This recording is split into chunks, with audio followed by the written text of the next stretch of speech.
Welcome back, everybody, to another episode of Beyond the Horizon. I'm excited to start to unpackage the story here with my friend, Bryan Anderson, incredible man of impact who's accomplished some awesome stuff. Welcome to Beyond the Horizon, Bryan. Thank you for having me. Yeah, absolutely, man. You came up from San Diego, right? Yes, sir. Yeah. Drove up today and a little traffic, but can't complain at all. Truly grateful to be here. I'll tell you what, my wife is going to be so excited that you said you drove up. Yeah. Her biggest pet peeve is like, it's not down, it's up. It is. Says that all the time. Yeah. It's funny. So you got it right. You're on Thank point. you. Thank you. You're in her good graces. Perfect. Great start. So let's start out just by, I got the introduction from you through Shannon, shameless plug episode. Richard will drop it right here. And you've got an amazing story, and I'm really only know the tip of the iceberg of it. But where are you at right now? Like if you were to describe to somebody, this is who I am, this is kind of where I'm at now in my life, this is what I'm working on today. How do you break that down and describe that? Good question. Well, I am Bryan Anderson. I'm 40 years old, born and raised San Diego, California. I've been dispatching for the San Diego Fire Department, 911 dispatching for 15 years, and been in management for about half of that now. And that's a big part of my life. But even bigger than that, I've been on a weight loss journey that really started around 2020. And at my highest weight, I was 578 pounds. And I've lost over 260 pounds so far, all natural, no surgery or GLP-1s or anything, just none of that. Hard work and perseverance. Dang, that is amazing. So it's true to say you are half the man you once were. Literally, yeah. Dang, that's crazy. Well, let me ask you first about this dispatching for the fire department. I can only imagine, they've made movies about 911 dispatch and stuff like that, but you got to have some crazy stories, right, of things you've heard on the other line, and you're just imagining what's going on. Yeah, it's there's been so many different things. I think that movies and stuff, sometimes you get like probably like a type of call in a movie, or the type of calls you see in a movie that you would have like maybe once or twice in a career, and they just seem to happen. Like there's a 911 show. And it's like every episode is like once in a lifetime calls, right? And they're like jumping all over LA, and I was like, there's no way that ambulance would be jumping all over, Los Angeles like that. You start like breaking it down. But I've heard some crazy calls in my day, and people like to get things stuck places, and there's some weird stuff out there that happens too. Some scary stuff, and humbling calls as well. And but I think overall it just makes you grateful for your life and your health and everything, because things just can happen in an instance, and you get that reminder every day. Right. Well, my wife's uncle is a firefighter, and then we have some friends in Texas that are firefighters. And so I have heard that there are some people, especially in the more rural areas, they use 911 almost kind of like it's a delivery service, or, they're calling all the time for things that you and I would be like, this is not a 911 call. Absolutely. Is that true? Does it happen a lot? Yeah, it's funny because I feel like that's a running thing in our dispatch center is people feel like calls are unnecessary for 911. And like, I'd be lying if I haven't fallen into that mindset. But literally I'm working on doing a training coming up for our center soon. And I'm calling it kind of like job security calls, because, we get in this mindset of, they're calling because their ankle hurts, or, they're cold because they're outside in the rain. Well, not so much in Southern California, but the idea, and, that can be frustrating, especially when you're tired and, stressed from the job in general. But in reality, those calls give us the opportunity to have a job. So you almost like, if you only had calls that were true 911 emergencies, number one, you wouldn't have the cushion of dealing with the nonchalant calls. You need that cushion, because if you just took CPR hanging, heart attack over, and that's all you were taking, that toll would be hard. And you know what I mean? And you almost need those, nonchalant things happening to make it easier to get through, because you're not like stressed that every call is going to be horrible. Right. You know what I mean? Your anxiety level is going to be like up here if that was every call. Yeah. And we're going to we need those calls to, to get paid what we do and to have the staffing that we do. Like if we only had 10%, like say 10% of the calls are true 911 emergencies, then they would only need 10% of us to work there. Right. And, at the end of the day, that's, if they could do the job for cheaper, because we work for the city of San Diego. Right. If they could do the job cheaper, save money, they will. Right. So I'm grateful for all the calls, right. The CPRs and the So you heard it here. If you need therapy, you call 911, you get Bryan, he'll talk you through it. Yeah, we got you. Is there one story that sticks out that's like really stuck with you where you're like, man, I'll never forget that one time? Yeah. I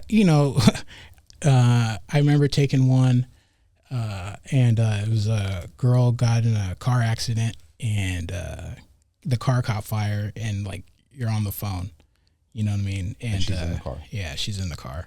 So kind of going from, hearing the whole thing happen, and, fortunately she passed, and being on the phone for that is, oh man, is that's wild. Gotta be hard. Yeah. So, you just get reminded of how quickly things can change, and, and it really makes you grateful for being alive and 100%. Waking up tomorrow, because you just truly never know. It was no real fault of her own, you know what I mean, to be in that situation, just a bad luck, bad time. How do you keep calm through these situations? Not everyone's built to do what you're doing. No. So how do you stay calm? How do you keep an even keel? And because I've never been in one of those situations, but I imagine part of your job is to try to keep them calm, to try to give you details, right? To share what you have data you got to gather, right? Absolutely. Yeah. And when people are freaking out, rightfully so in that situation, what's the mindset? People could take this and apply it to so many aspects of their life. Absolutely. Is there true professional training you go through, or are you just that even keel guy? I feel like I'm naturally pretty chill. And I feel like I've always been the type of person that people are comfortable talking to. But when it comes to the job, we definitely go through extensive training for, how to talk to people going through different things. In my personal experience, I've just learned that everybody's different, and you try to find out how the best way to approach somebody. So sometimes you'll have somebody who's frantic on the phone, and they just need a sweet, soft voice to bring them down. And some people are so high strung that they need somebody to be like, hey, stop. I need you to listen to me. I understand this is scary, but we have questions that we need to ask, and I need to get this information so we can help your family member, your friend, or whatever the case may be. Some people require a stronger presence to get what you need, and some people just you need to be really soft. So you kind of it's so hard to explain it sometimes, but you just find your way as the call progresses, and you have to be able to be versatile and change your approach and find the best way to get the information that you need. And also try and make them feel calm in probably the scariest situation in their life most of the time. Yeah. I just had this thought. How does AI affect this? So far, it hasn't, at least for our center. I know, I feel like AI gets used more for people writing reports and stuff, and trying to make everything, as perfect as possible. I know technology is coming into play, and Apple's been involved a lot in trying to make FaceTime 911s and all these other types of, upgrades. But I think with 911, it'll it'll evolve, of course. It's evolved. Like I said, I've been in 15 years, and it's different now than when I started. There's a lot more automation to it, but I think overall, like it'll never go to a point where it could truly be done by a computer. Like there's just some things that, a computer won't be able to do. Yeah. And I think being able to calm down somebody, in a highly stressful situation can't be done by, automation, Right. No, I definitely feel there's the human aspect and the need, and I'm not even promoting it, but I know on our end, we run an insurance and financial services agency. We get leads and people who fill things out online, and something that we're beginning to dabble with is like AI calling systems, because people don't answer their phone. Mm-hmm. We still want a human to do the final interaction. Yeah. But it's like, I don't need you to make 300 calls just so that 4 of them answered. I could have someone else just dial through the numbers to eliminate, right, and start the initial conversation. So anyway, AI is like the thing right now. Yeah. Right? Everything's happening. So it's curious there. I'm sure as it progresses, they will try to, because anything that you can make the job easier and flow better, especially with, we have goals of, all 911 calls will be answered within 15 seconds. We would like to do that. It's not easy to do all the time, depending on staffing or, the weekend, night, day, whatever the case may be. Yeah. But if they can make those goals happen by using AI, I'm sure the city would be all for it. Right. So we'll see as time progresses, how that grows. So did you always want to work for the fire department?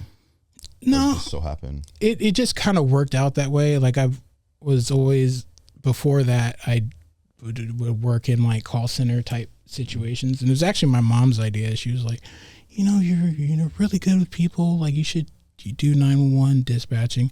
And at the time, like I would think about the movies and all, what about it. And I'm like, that seems like a crazy thing to do. It doesn't seem like something I would be happy doing. But at the time, I was like, it doesn't hurt to check it out and see if it's something that's for me. And I would never guess that I would be here 15 years later. That's crazy. In this job, and like not, and only also being in like management as well, as like even every day that I'm like in charge of people, I'm like, who let me do this? Because I feel like I never saw myself in that light, but it's nice. And like, I feel like I get to connect with my team and the people that I work with, and try to make things comfortable for them too. Not just, making sure the calls are right, but making sure that, trying to get everybody's mental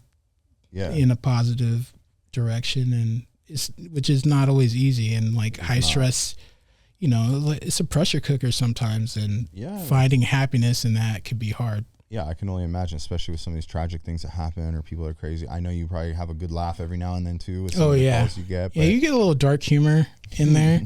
I remember starting in like the humor, sometimes it'd be, like I would hear the other dispatchers' jokes, and I'd be like, oh, that's taboo, like I wouldn't say that. And then you think back on the same jokes, like now you just kind of chuckle at yourself. You're like, I get it, like we all have our ways of coping, and so you almost have to learn how to make light of a hard situation. Yeah, I can only imagine. Yeah. So let me ask you this. You lost 260? Yeah, I think we're at 264 this week. 264 pounds. Yeah. What happened in 2020 that made that shift? Yeah. So like I had kind of went into 2020 saying like, okay, new year, new me, the thing that everybody says.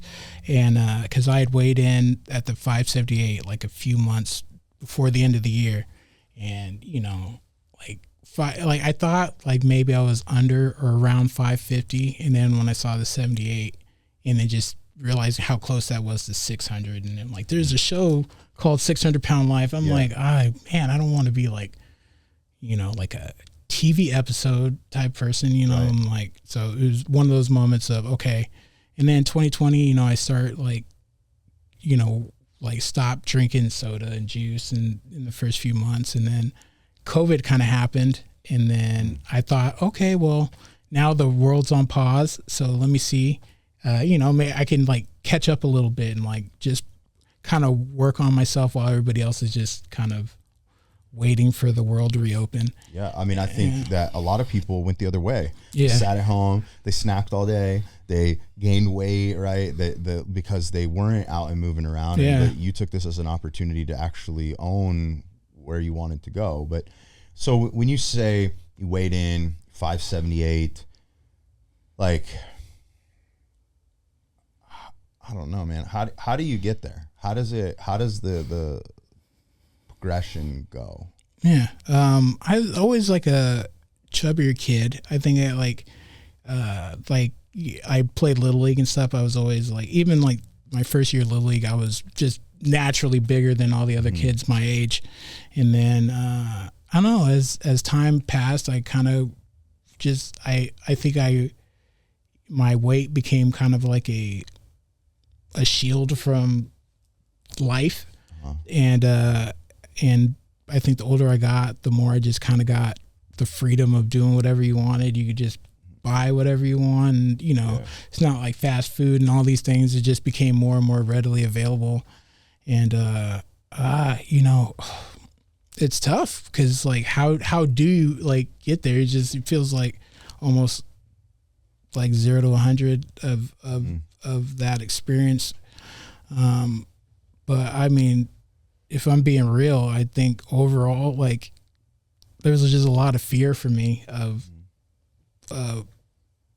life, you know, social gatherings, you know, like dating, all of it. I think it just, and all my jobs are usually like sedentary, you know, so that didn't help either. And so, you know, I always tried losing weight too, and I did it in ways that weren't really healthy. Like, it would seem healthy on paper, like, because a lot of my attempts were through like Kaiser. They had this program called Positive Choice, and basically you would go through it, and you would go weekly, you go to a class, and you drink like 5 shakes a day. And that's all you did, is like, you just basically were fasting, and you would just have these shakes 5 times throughout the day. And I did this like 4 or 5 times starting like in high school.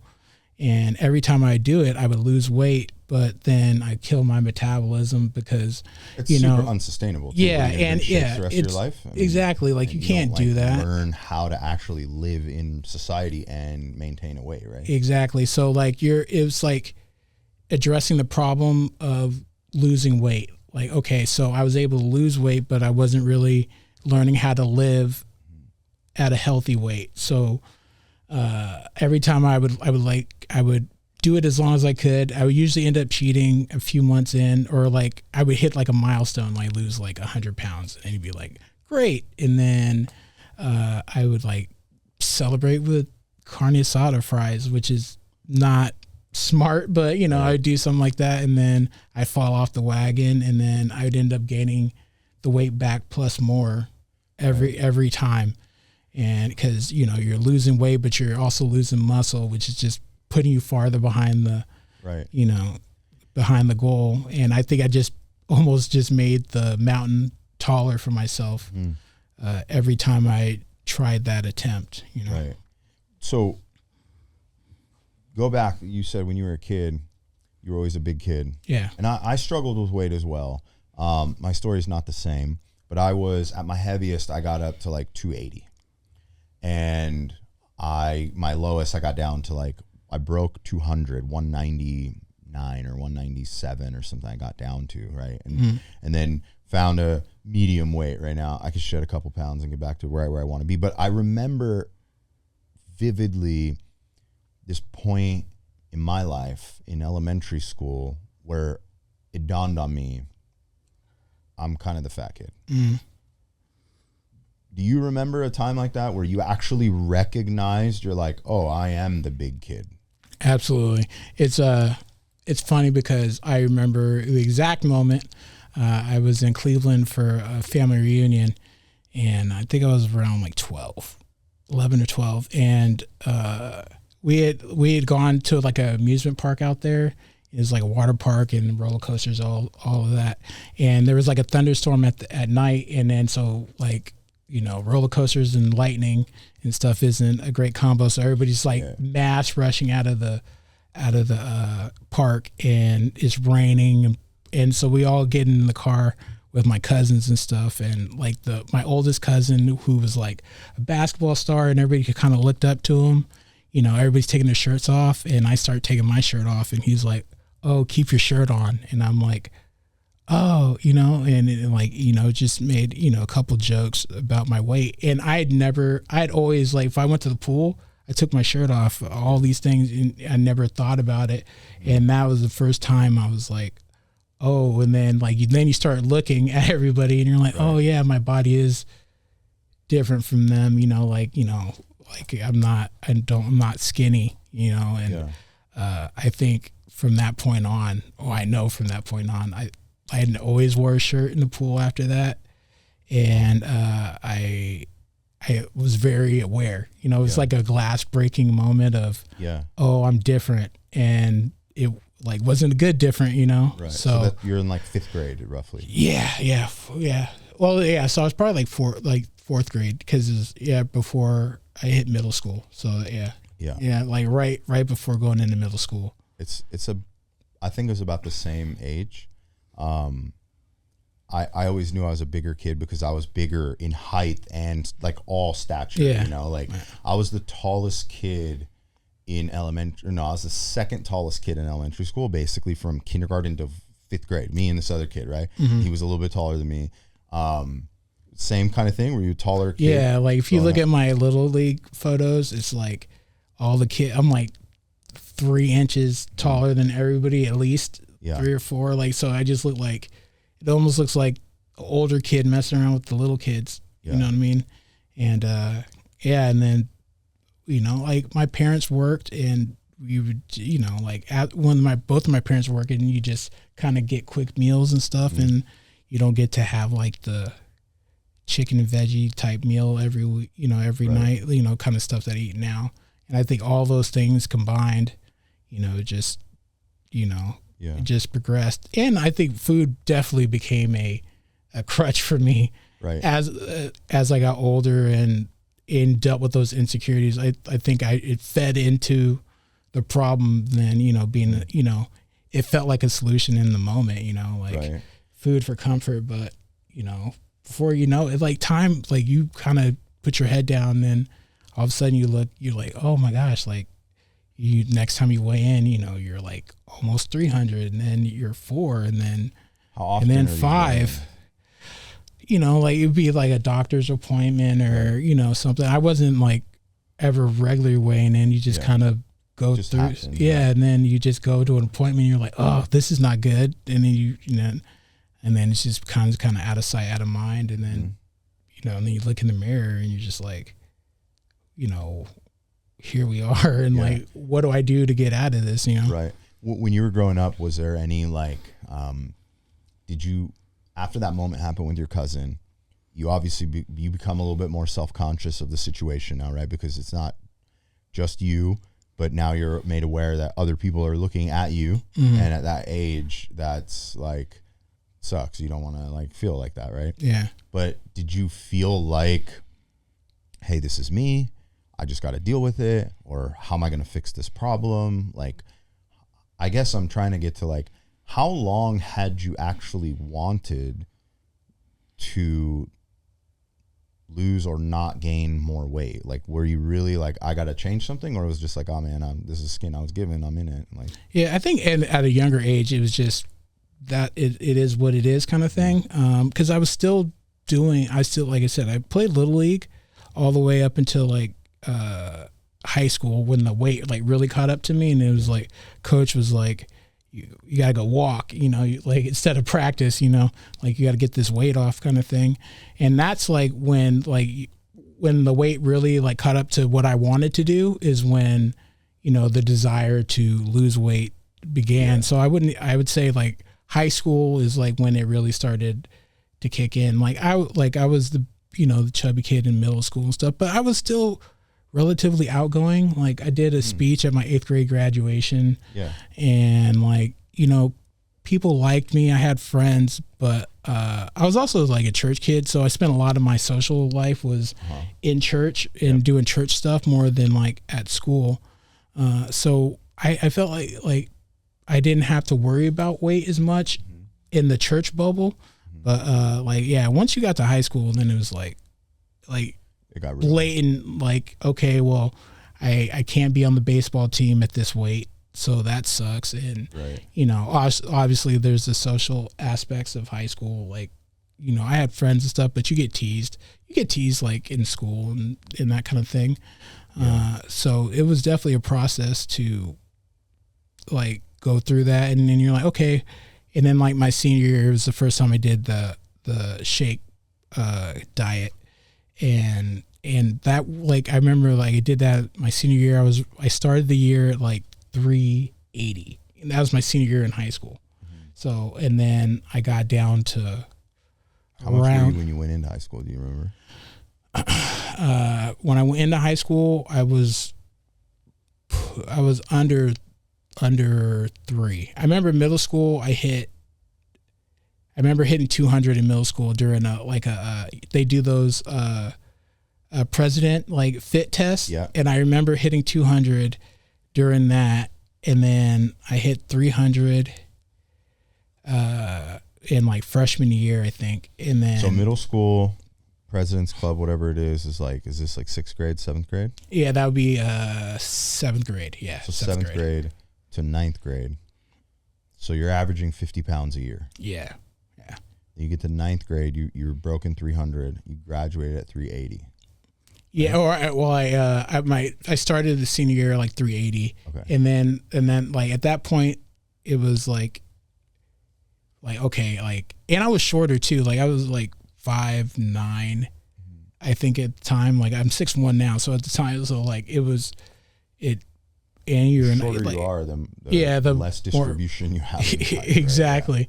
And it was just, and you're just so much bigger than everybody else. And then I think the older you get too, and then the limitations grow too of, what I can do versus what everybody else can do. And then, like running a mile, I remember middle school, like trying to get it under 15 minutes, was like, I couldn't do it. And it was like, oh, well, you can get like a B instead of a C or a D if you can get, right. And I try so hard and like couldn't, like my body just couldn't do it. And I think, all those things make you really go like, okay, I want to be better. Yeah. I just didn't, I wish I knew the things I know now. Obviously everybody says that, right? Like if I knew then what I know now, cause it was just like, okay, well, this is this Band-Aid kind of approach to it, like to losing weight. And I got down like 320 by the end of my senior year, 320, yeah, something like that. And actually, it must have been over 4 because I had lost 100 pounds when I messed up. So it was probably like 420 down to 320 senior year, and then and I remember feeling good. Like you get to a point you start feeling good because 100 pounds, I mean, is a light years difference. It is.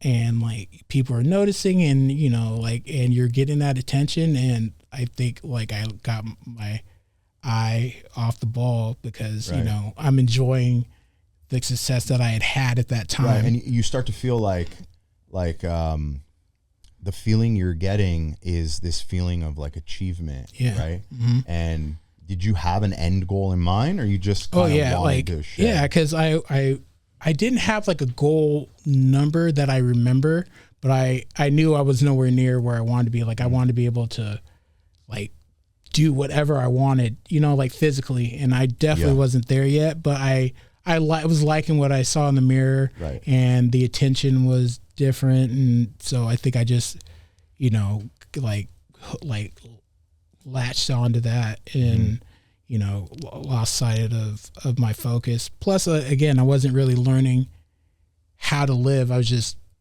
taking shakes 5 times a day. Like I got locked in on the process of losing weight and not like what I was going to do after that. So I just go back to my same old habits when it was over, just eating whatever I was eating and not exercising really, like things you should do, but you just kind of fall into old habits. You didn't lose it in a sustainable way, right? No, not at all. So before we get more into the loss, I want to go back and talk about,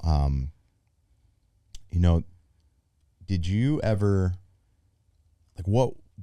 feel like you go back in time and you're like, I was coping with something, I was eating because of some, like an event or some, you know what I mean? Or was it just like metabolism and it just happened? Like, I don't know. I've thought back because people ask me that question. I can't think of any single event. Yeah. Like, oh, this is what I'm coping with and why I ate or became bigger. But is there anything like that in your past where you're like, man, this is what? No, I feel the same. Like, I feel like it's just like a lot of bad habits that naturally progressed in a negative way. And like, you just weren't paying attention to it a lot, or thinking like, what do I, really giving a sincere effort. What do I need to do to make these changes? Obviously, like definitely, you go through little things here and there. And I think the more weight you gain, the harder it is. And I do think that it just kind of became easier to be fat than to deal with if it was like, oh, well, it was an excuse almost, you know what I mean? Like, oh, well, I don't date much because, I'm big, or, I can't go to that event because I'm big, and it just became like a scapegoat for a lot of things. And I think reality just kind of became a comfort zone. Right. Do you feel like you played into the character? Oh, for sure. For sure. Like in high school, when I played football just my freshman year, and it's funny, I haven't really told anybody this, but it's the reality of it. Like my coach started calling me Juicy, and everybody and I have people that still call me Juicy to this day. And people always ask me, where did that come from? Because it's kind of random. Yeah. And the truth of the matter, because I would always make some dumb joke about like, oh, I just really like juice and kind of thing. But the reality of it, there was this show that Eddie Murphy, is like a claymation animation show that was called the PJs. And there was like a goofy, chubby, almost doofus type character, and his name was Juicy. And so the coach heard the water girl call me that and thought it was hilarious, and just started calling me that, especially if I was messing up on the field or something. And it was like, Juicy, get over here. And it just spread. So more people in high school knew me as Juicy than my own name. Wow. And then I worked at this amusement park thing called Boomers, kind of like go-karts and miniature golf. That was my first job in high school when I was 16.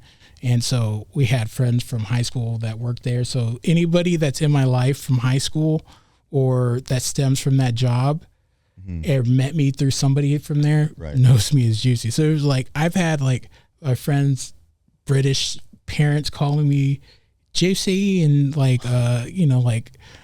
of my best friend's grandmother just passed recently. She called me Juicy, and even she had sent me a message, and she was like, happy birthday, Juicy. And it's just it's a funny thing, but it kind of stems from a painful story, but I just try my best to make it a me thing. And even one of my emails is still Juicy911, and because you just kind of make lemonade out of lemons, No, I know what you're talking about. It wasn't the same experience, but I have a whole group of friends that call me Teddy.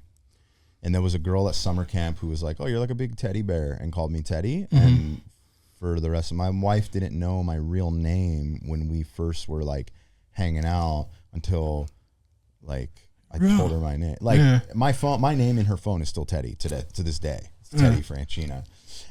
Or she knew my name was Matt, but it wasn't until after we knew each other a little while. A lot of people, just that's how it was, But the character thing I was getting at it, and some of this I'm breaking down because I know what it's like to be in that, especially when I was like younger.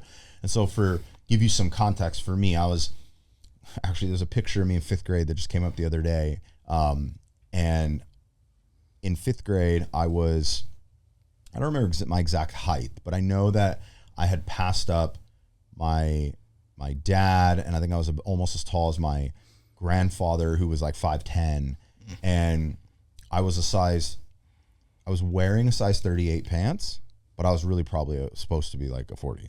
But I was wearing, because I grew up in SoCal, I had friends that skated and surfed, and I liked that culture, and they didn't go beyond a 38. So I would squeeze myself into these pants. Yeah. I remember I would get home and I would have like these tight lines on and I couldn't wait to take my clothes off, but I just didn't want to not be able to wear like the cool clothes and wear this stuff. And I was so like, I don't want to, I can't get any bigger because I won't be able to wear this stuff. And this is before Target was cool. Yeah. You know what I mean? Like the Target and Wrangler jeans and these things were not cool in like the late 90s. Not where I was at. So I was like, dude, I'm not going to get caught in just like wearing the Target brand, and I can't do this and whatever. Right. Yeah. And, so in this picture, I know that that's that year. And that was kind of like one of the things that locked in for me, where I was like, this is not okay. Yeah. I'm thinner now than I was then. And, but point of the story was, I began to play this character. I was the bigger guy. I was supposed to eat more. I was supposed to, like, food was the thing, you know, like I'm supposed to eat more. I'm supposed to have the fattier stuff. I'm supposed to drink more. You know, when it became older and you go to parties and do stuff, it's like, yeah, for sure. Right. You're the guy, like challenge you to do it. And you're like, I am the guy. And you start to own this persona of being like the big guy. Right. Yeah. Cause nobody can take more shots than me. You know what I mean? Like, because literally nobody could take more shots. I could take more because I had the weight, you know what I mean? And it becomes almost like a party trick. Feeding that weight, and it is like a party trick. And I think, you know, even like I never really even considered alcohol consumption in the weight loss, but gosh, because I was a late bloomer in drinking. Like I didn't really get drunk for the first time until I was like 23 or something like that. And most kids are like, you know, around starting at like 16 or 17. Right. And like I think that, you know, that definitely contributed, because then it became like, you know, your weekend thing, you know, hanging out with roommates. You go out and like I remember there's this bar in San Diego, it was called In Cahoots, and everybody go there like on like Wednesday nights because it was $2 you call it. And then so like, you know, especially if you had a friend that had a little money, you just get a table and just put a bunch of cran vodkas and, you know, screwdrivers, and everybody just go to town. And, you know, and like these were like weekly activities. Sure. So I was like, and I was such a big juice guy. Like, I think I was one of my biggest weight gains is I just drank. I really did like juice. Like I like Dole, like orange, strawberry, banana juice, cocktails, you know, like ocean sprays. I loved all that stuff. And I think it became like something that was, it's like a problem, though, from like a calorie standpoint. Yeah, right? so for sure. Like it's so bad. Like, and I would drink I would go through at least, like, being real, like I could go through at least a bottle a day, bare minimum. Like there was days like they had like Tampico, like, and I could drink like a gallon of Tampico in like a day. I remember being a kid. Just love that stuff. Yeah. Sunny D is not even juice, dude. It's not. And that's the thing is like, and in my head, I would always kind of justify it. I'm like, it's juice. It's fine. I'm like, but half the ones I was drinking, they weren't even actual fruit juice. Yeah. You know? So what about things like, how was did you have siblings? Do you have siblings? I have a sister, and she's 2.5 years younger than me. Okay.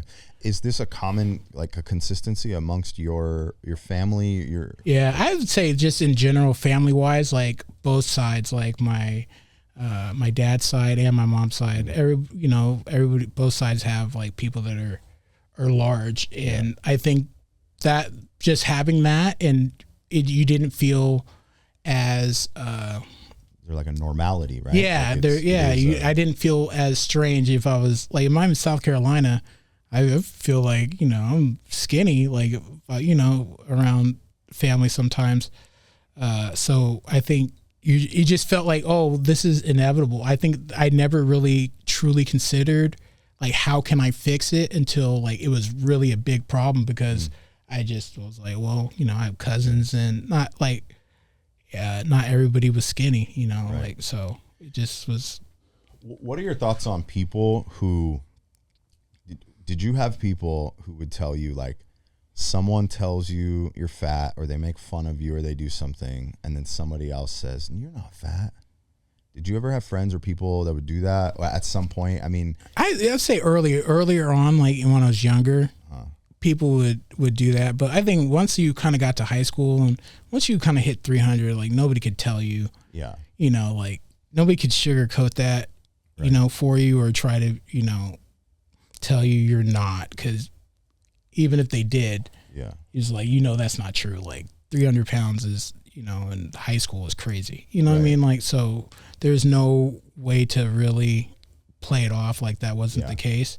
I think I definitely have people that would enable it, you know, but I feel like people enabled it not because they didn't care about me. I think they just cared about the type of friend I was when in that state. Cause like, I feel like at my heaviest is probably when I was the best type of friend. Cause at the end of the day, like I felt like I just concentrated on my friends' stuff more than my own. And I was always there. Anything they needed, you know, spend time, like it was just like, and I felt loved, you know what I mean? Like if I was spending time with friends and they wanted to see me all the time, then like I had worth, you know, like I had purpose. Right. And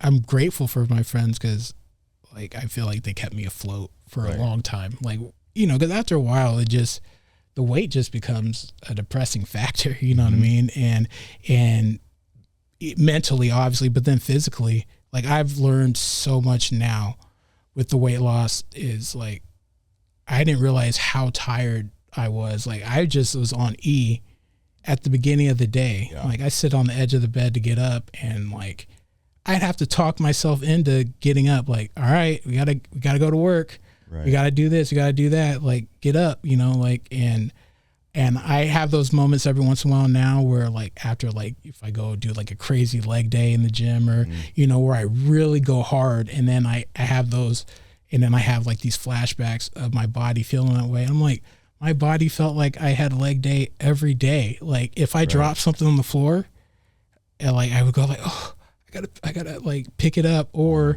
if I didn't have to pick it up, I wasn't going to, especially at home, you know what I mean? Or if I drop some food, kick it under the fridge or the, you know, under the thing, you're like, I am not picking that up. Right. And I, like, you have like I said, like a heavy leg day or something, and you're like, you drop something, you're like, oh, like that feeling, you just got used to it because it was your everyday life. The difference now, your legs might be sore, but you don't have this obstacle in front of you to go pick that thing up. Yeah. Right? Like, I know what you're talking about, being frustrated to bend down and pick something up. You think back now, I think about it, I'm like, dude, that's crazy that the discomfort of leaning over and bending and picking a leg up type thing to pick something up, because you're not going to just like normal bend down. You're not going to squat. Like, it's crazy to think that, right? But that's a reality and a normal. And I think some of the things that I want to unpackage, like for someone who's never been overweight, they've never struggled with it, there are a lot of things that are just inconveniences that nobody understands, right? Like sweating all the time. Yeah. Right. Yeah. It's like just moving is just like, you know, if you're moving 300, 400, 500 pounds, you're going to sweat. Like just walking from your car, you know, into work, for you know, like walking up the stairs, just like literally have to like catch your breath before you walk into the dispatch floor, because you're like, you know, like it's just for everything, like everything. Now, some of the things, like I know seat belts would annoy me. Like I was almost 300 pounds. I was like 24 when I kind of hit my peak, right? So I was like 6'1", almost 300. And like that was when I weighed in. I might have gotten to like 280, 285. I don't know. Like weight can kind of move like that. But definitely. So I can only imagine the level of discomfort to add another 200 pounds. Yeah. But how is it being in a car and driving a car and doing like these are things that everybody takes for granted. Yeah. Like completely. Absolutely. I think that's funny. One of the things when me and Shannon became friends, and I just was really honest with her about the feelings that I was going through, because she was there when I really, wanted to start losing weight, and she was so supportive. And I remember she came down to San Diego, so we went to a Padres-Dodgers game, and I was going to find parking, and I kept like circling the same block, hoping that I was close to the stadium and feeling like, I got to find a spot. And at this point, I think I'd already lost around like 100 pounds in my process.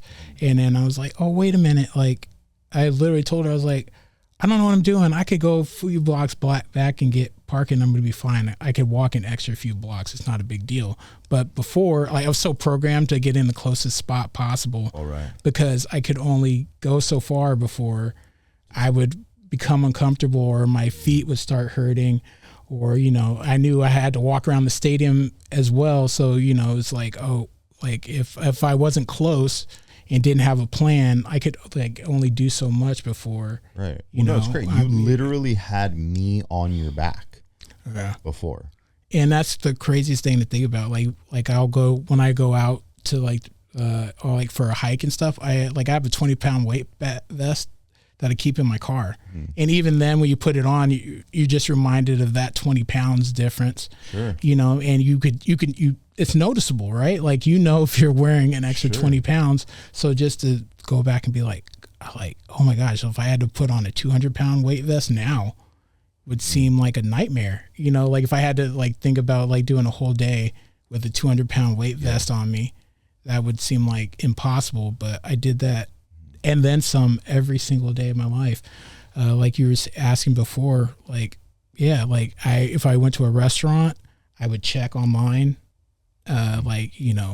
see, okay, well, do they have chairs without armrests, or are they only booths and stuff? Because if that was the case, then I wasn't gonna be able to go there, because there was very rarely a booth I could fit in.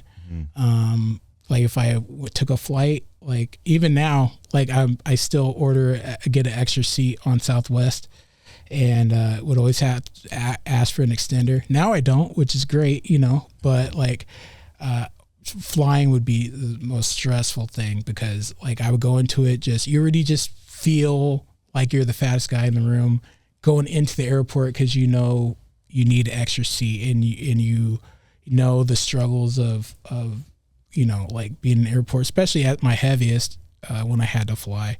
You're like, please God, don't let the gate be all the way at the end of the terminal, because I know I'm gonna be exhausted just by the time I get there. Yeah. And now, it's cool, because my mindset's so different now. I'm like, oh, I hope it's at the end, because that gives me some extra steps in today, Yeah. And it's humbling being that weight, for sure, because I just got used to being seen, and not, in a good way. And just, because people just, stare sometimes. Yeah. And then the funny thing is, you go to a grocery store, and then you see a little kid make eye contact with you, and then you're like, and it's not even for me, it's for the parents. I would always be like, please God, don't let this child make a comment, because the parent starts freaking out. They're like, well, you're big. And then the parents are like, shh, and it's like, but kids are just honest. Yeah. And they're visual, and they're going to comment on what they see.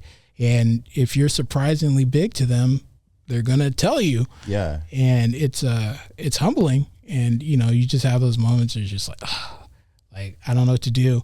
But, you just go, oh, laugh it off, and you kind of go about your business. Yeah. But, you tell them I was bigger. Yeah. And I think, it becomes your character. It definitely was a part of my identity. Like my cousin would say, called me Big B growing up, like the cousin that called you out on the no, shirt, like a different cousin, but like not even like, just a term of endearment, it just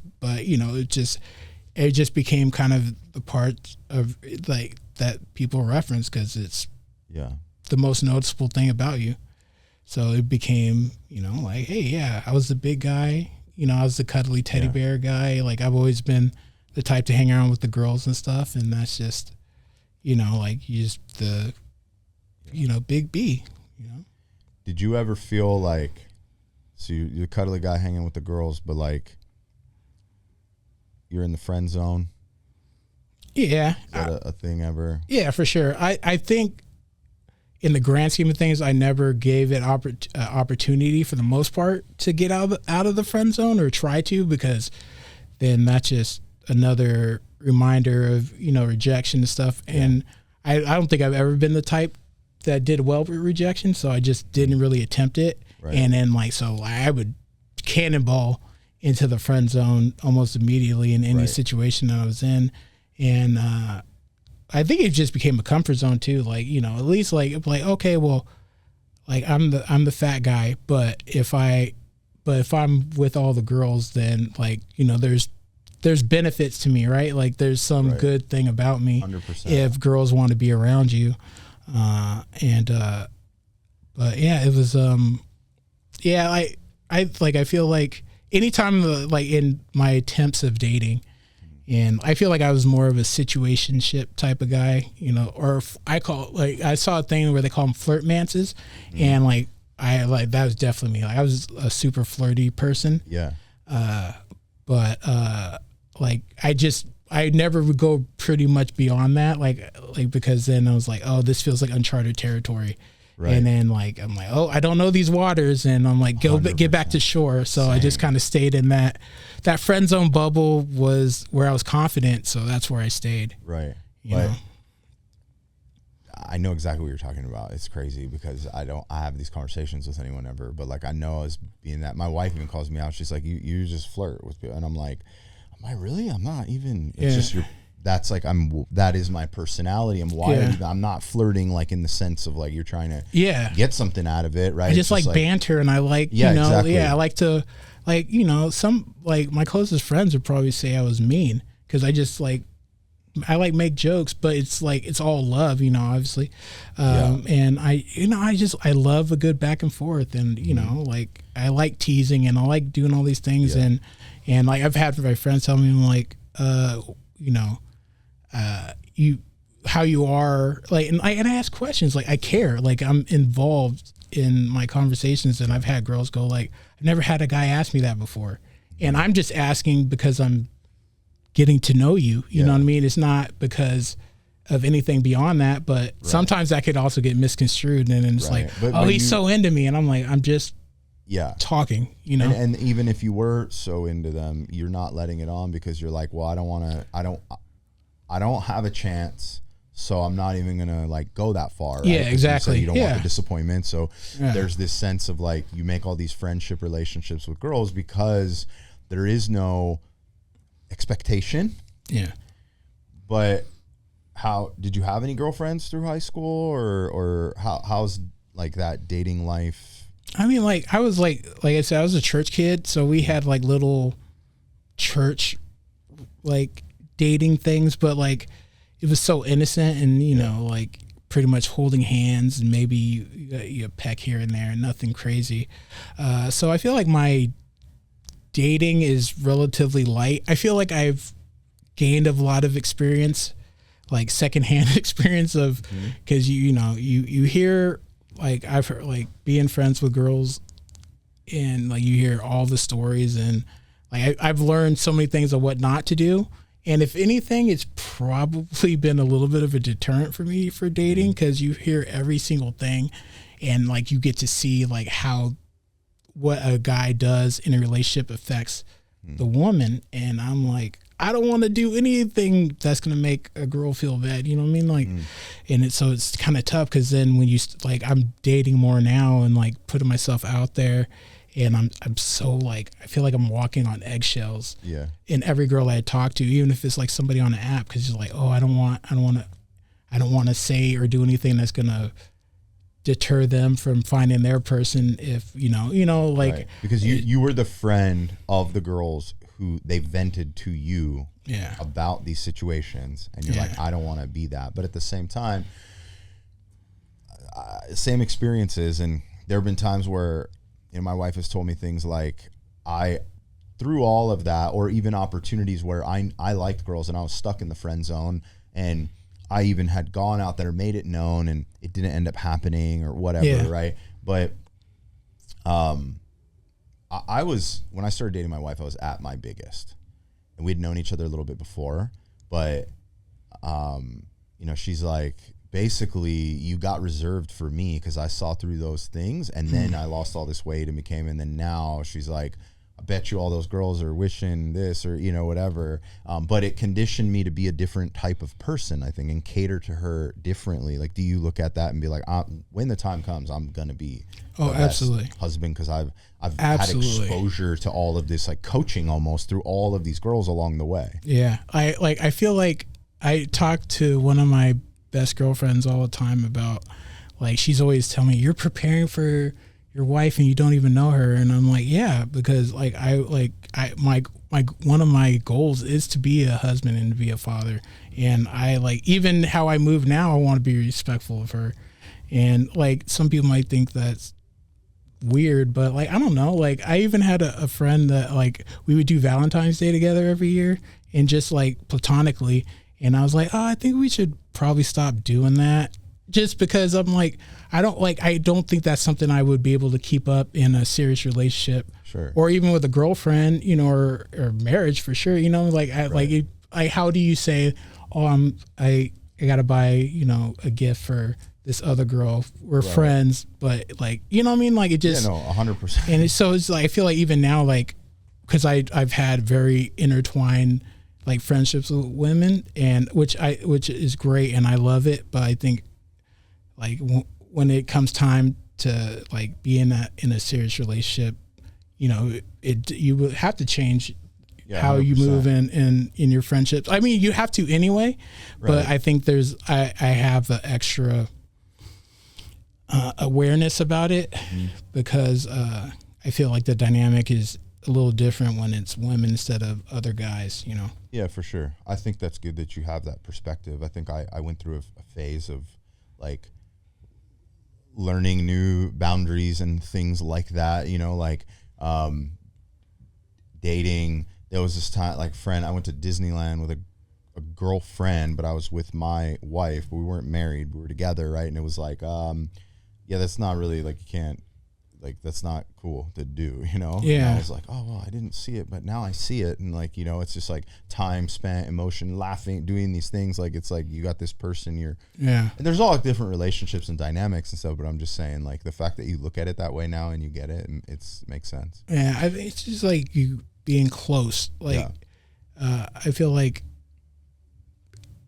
you can only be like so close to people, and then have that same energy for your person, what I mean? Like, if I have these deep rooted, connected relationships that I'm putting effort into, like, all the time, like how can you do that and be truly successful in a marriage or in a relationship if you're given that same energy that I want to give to her, to other people, as well. And I think, I feel like if it was me and I was dating a girl and like she was my everything, and she's like having these super deep conversations, and she's going to another man to talk about, what like if she's scared or something's happening and she's going to somebody else, like I would want her to want and feel comfortable and want to come to me, and if I'm not doing that, then I don't feel like I'm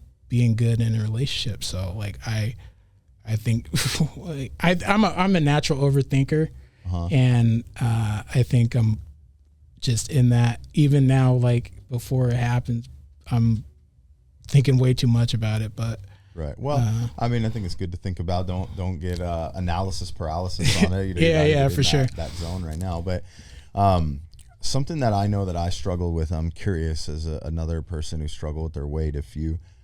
I remember I would have these like arguments with myself, right? Like I felt like I was trapped in this body I didn't want to be in. I felt like I wasn't supposed to be in it anymore, but I couldn't get out of it. I couldn't commit, like going out to dinner and being like, I'm gonna order something good tonight. And then you get there and you're like, and then you just order everything bad. And then you're mad at yourself. And then you eat till you're gonna pop. And then you just keep everything right. And then you're like out of milkshake and ice cream and all this stuff. And then you get home that night and you're just like, so like mad at yourself. And I would get in these arguments with my own mind. Why couldn't I control my urges or desires and stuff? Did you ever Absolutely. Yeah. I think I was always in battle with myself, especially when I started trying. And, you know, I would go through these spurts of putting in all this effort and, you know, you do these little shake programs, you have some success, but I would just gas out. Like, and I'm just like chasing, like, you know, it just felt like, okay, well, like the goal is to lose the weight and I can stop when I lose it. But it's really a marathon. Like life is a marathon. It's not a sprint. And I can't, like, I just tried sprinting every single time. It was like, how can I do this the fastest possible? Because then I'm done. And that was a horrible mindset to have for it, because it's just like, I would try and then gas out and then I'm angry with myself. And then I'm like, well, I don't care. And then I'd eat whatever for an extended period of time. And then before you know it, you're worse off than where you started. And you're like, oh, I want to try again. It was just like this slow drain, you know, like going downward spiral. But it was like, it felt slow. Like, you know what I mean? It definitely, you know, you don't gain weight overnight, right? And it just way faster than you can lose it. Yeah. Oh, for sure. Right. Like, and it's a lot easier to gain it. Like it's fun. It's easy not to care. You know what I mean? Like it really is. Like, I don't think that's the thing that people don't think about sometimes. And I just got stuck in bad habits because it became the comfort zone. Like, it became the comfort zone to sit at home and watch whatever and eat whatever and be in the privacy of my space. You know what I mean? Like I've always had, I feel like my roommates that I've had over the course of my life, they all probably know me the best because they've seen, you know, if you see somebody every day in their home, like that's when you see like the depression and like, and like just kind of getting stuck in that mindset. Like, I remember never feeling like I was depressed, like during a lot of that time. But then you look back and you look at what you were doing. It's like, well, yeah, like you were. Because if I loved myself more, I would have the need to do more. Oh yeah. I mean, I remember having fights, like I would hate myself so bad for the fact that I couldn't respect myself enough to get out of this thing I hated. And there was this perpetual motion, you know, and then you wake up the next day, you go see people and you're like, there's nothing wrong with me. I'm happy how I am. I like being the big guy. Don't worry. I'm all good. Right. And then it's like, you're in your own private thoughts and you're like, who am I kidding? I hate this. I don't want to be this. Like, I don't want, right. Are these absolutely resonate? Like, these are voices in your head. Yeah. I think you're almost your own worst enemy. Because I just always had like kind of a worst case scenario mindset about everything. And it's just like, oh, they don't like me, or they think this, or they think that. And like, just being in that mindset all the time just made you scared to want anything, because it just felt like it was impossible. And the more weight you gain, the further from a good life you get, or at least in your head. And I think thinking about weight loss, for me, I always thought of it as, I need to lose all the weight and then I could be happy. I didn't know that I could be happy in the process of losing weight. Like, you know what I mean? And did you reach a point though where you couldn't be happy and just stay that way? Yeah, I think at some point, like drowning yourself in friendships and everything just did stop working, because you just couldn't, I wasn't comfortable in any, like even like being on the couch, you know, like Sure. start, you know, even that becomes uncomfortable because, you know, like you like weight coming yeah, in. and then like you're numb, you're getting numbness all over because of, you know, you can't stay in the same spot for too long, or your leg What was falls the hardest asleep. thing to do at your heaviest weight? Walk. You know what I mean? Like it just became like just life became a chore. Like everything was like I had to physically like okay, like if I didn't have to do it, I didn't do it. Right. So I had to go to work because I had to pay my rent. Yeah. Like things I had to do was like I literally only did what I had to do. Right. Were you at a point where I know that on some of these TV shows and stuff like that, right? You see people and they have to have like certain devices. They can't wash themselves, or they need like different, like, I don't know. There are big people tools, right? That exist and stuff. Were you using stuff like that, or able to maintain normal? I never got to a point where like I needed any like particular things. I think I was like definitely got sturdy beds and you know made sure that like you know chairs and stuff had the weight limits. Like IKEA, yeah. You're screwing together yourself. No, like, and when I did, the frame would break at some point, and then you're just living, you know, with your with a bed tilted. You know what I mean? Like I definitely been through that in my life, and I think it just kind of became this thing of trying to guess, you know, like, and make sure that like I was going somewhere, and or you know I wouldn't sit if I wouldn't sit down if I thought there was a possibility of that chair breaking. Right. Because I've definitely broken a few chairs in my day, and toilet seats and all kinds of stuff that, you know, like I remember like I worked for this arena football team in San Diego when I was like in my 20s, and they did like a reality show with the team where like it was like regular people versus athletes. So they had all these like regular people come in like and like have to try to return a kick on the arena football thing. So like we were all there for the taping. So when it aired, we all went to this bar in like La Jolla that had like the plastic, you know, armchairs and stuff. And I remember like sitting in there, we're watching it, and the chair breaks. And then I just remember just kind of sitting on the ground because it was like, I was so embarrassed. Like, you know, these are all these football players and people that like I thought were really cool, you know, and I was just this, you know, young, shy kid, and I break this chair in front of this whole bar. And I even remember like the waitress was so nice. She was like, "Don't feel bad." She was like, "See this big butt? Like I break them too," and like, you know, like totally trying to like play it down for me.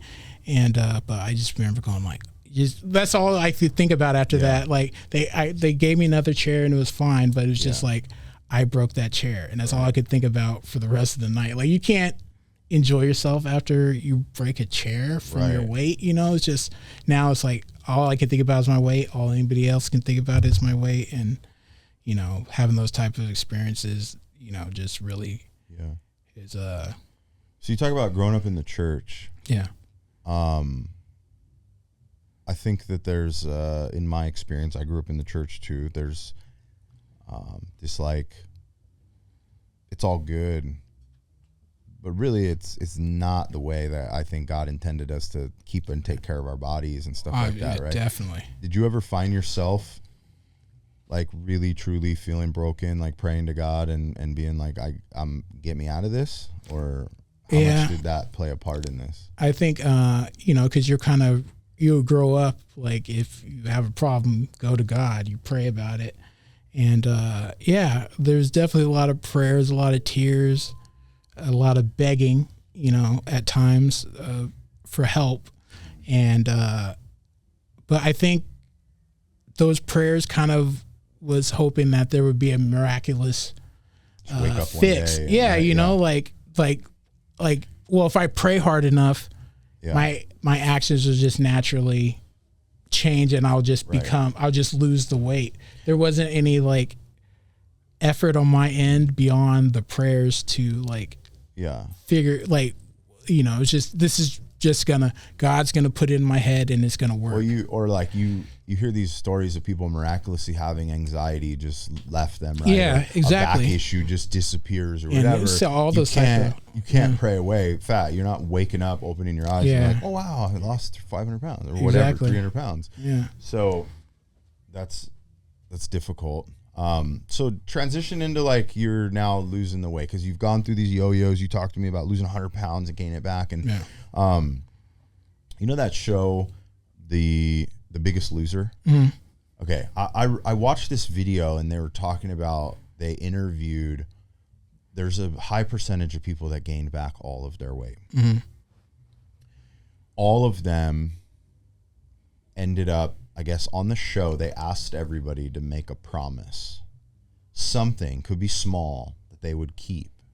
And every day that they could remind themselves that this one thing they didn't give up on. Could be like, I'm not going to drink soda, or I'm going to do the whatever it may be, right? Every single one of them who gained all the weight back, they can all come back to the one time where they broke the promise they had made. One of the stories that sticks out, this guy was out to eat with some friends or something like that, and he went to the soda fountain and he thought to himself, oh, man, it's just this one soda. Like, I haven't had it in a long time. I want to try it, whatever. But his promise was that he wouldn't have soda anymore. And he drank the soda, and he said that was the catalyst. And he gained back like 400 pounds or something crazy, right? Yeah. Is there any like thought or fear, or have you ever had this in your mind that like it could happen again, or is this like the last time for you and you're on this descent and it's no more? Yeah, I think absolutely. I think I'd be lying if I would say that in the back of my head I'm not worried about losing all of this progress and mindset and falling back into, old habits, because I've done it every other time up until now. I think the reason why I'm confident now and I know that it's different is because, like I said, I started in 2020 and I lost my grandma at the end of 2020, but that experience showed me my negative relationship with food to where, I remember like I saw her for the first time. She was in like a facility, like a rehab facility. She had fallen at the beginning of COVID and went into the facility, but my dad couldn't see her because of the shutdown. And then when he finally did, she was like a different person. So he brought her home because he was like, I don't want her to die in there. I'd rather take care of her. And I remember he told me to come over when he first brought her home. And I hadn't seen her since she was lively and lived by herself, took care of herself. And I come in the house and I see her, and it was like the light had gone from her eyes. Like she was like, she wasn't there. It was like the grandma I knew was gone. And I burst into tears. And I'm a sensitive person. Like I cry at movies and stuff all the time, but real life doesn't get me very often. And I was just like crying, and I ran into the hallway. And then I try to come back in, and I gain my composure, and I come in, and I see her again, and start crying again. And I have to go to the bathroom. And my dad's like, I know. He was like, the same thing happened when I saw her. And right after that, I went straight to McDonald's, dude. Like, went to McDonald's, and I went through the drive-thru, got like a Big Mac meal and like a McChicken, like a cheeseburger. And I didn't even make it out the parking lot. Like, I sat in the parking lot, and I ate it. And like, that was like that moment where you're like, okay, yeah, maybe I do use food as comfort, because I used to always make some excuse of, metabolism, family genetics, and this is kind of, that's why I'm fat. But like, you just have this moment of like this wave of emotion, and like the first thing I do is go to McDonald's and like have to eat it there. I couldn't even go home. You know what I mean? Like I felt like I needed that comfort right then and there. Right. And that experience really taught me so much. So like I remember going through that, and then like I fell off for a bit, like as she, we took care of her and she passed. And then I remember like kind of the beginning of 2021, I called my best friend. I'm like, hey, I need you to go to the gym. I think the gyms were still like outside, like in the parking lot instead, because of, COVID and everything. And I was like it stressed me out just thinking about going. I was like, called her. I was like, can you please go with me? She's like, let's go tomorrow. And we started going and just making these progress. And then I lost my best friend in this process in the last 5 years as well, and to cancer and all these experiences, but I kept coming back to my progress and and back to what I'm trying to do, and just and it's become a lifestyle for me now. It's not like before it was like a diet, like I'm trying to lose weight, and now I'm just doing things that just naturally get me there. So like the way I eat is different now. Like I meal prep most days, and like I've cut out a lot of alcohol. Like I rarely drink now. Everything that I can think about that is, or anything that I do that would take me away from my goal or delay it, I really think before I do it, instead of just being like, I always go with the flow and whatever, if you invite me to dinner, I'm down. If you ask me to drink, I'm down. You know what I mean? Yeah. And now to be like, no, I'd rather not. No, thank you. Or I'm really working on just saying no. Right. Like it was always hard for me to say no. And, choosing yourself requires you to say no to other people sometimes. Mm-hmm. And that's okay. It's so many things that I have to do differently to make this progress. Right. And it feels selfish sometimes, but like if I can't fill my cup, how am I supposed to, 100%. pour into anybody else's? It's not wrong to, there's one thing to be a selfish person where you only think of you versus thinking about yourself and having these moments where, selfishly you do want to like finish losing weight and hold off or push away the things. I heard something, I forget his name, but I think it's the guy who started Alibaba, the like online big giant like retailer in China or whatever. Mm-hmm. He was saying that knowledge is knowing what you want, and wisdom is knowing what you don't want and how to prevent what you don't want from coming into your life. Or it was like smart people do this and wise people do that. Smart people chase what they want, wise people prevent what they don't want. And you're applying wisdom, and I another definition I was told my son is that the difference between knowledge and wisdom is knowledge is knowing something. Wisdom is actually being able to do what you know you're supposed to do. Mm-hmm. Taking the action on top of just knowing it. Yeah. So you saying no and doing these things, this is a method of all of that, right? Absolutely. And like, I think people always ask, when they hear that, like, oh, you lost all this weight, like, how has it been? I'm like, it's hard. Like, it is the hardest thing I've ever done. Like, no ifs, ands, or buts. Like, it is a difficult thing. And some days I just don't have the energy to do that day the way that I would mentally like to, you know what I mean? But it's been beautiful too. I did a 75 hard challenge to start this year. I did it in 2020. Yeah. And and the reason why I got the inspiration is because Shannon took me to a party last year and to this guy's house, like up in the hills, and like amazing house, crazy cars. And like, we're talking to him and he's saying like, oh, I'm doing 75 hard and I still haven't done my second workout. And Shannon, being the trainer that she is, was like, let's go right now. So the three of us went and did his second workout of the day together with him in his gym, in his house. And like, he had a weight loss journey, and I was like, you know what? I'm going to start the year doing that. And it's like the best decision I ever made, because it's even helped me further change my habits and everything that I'm doing.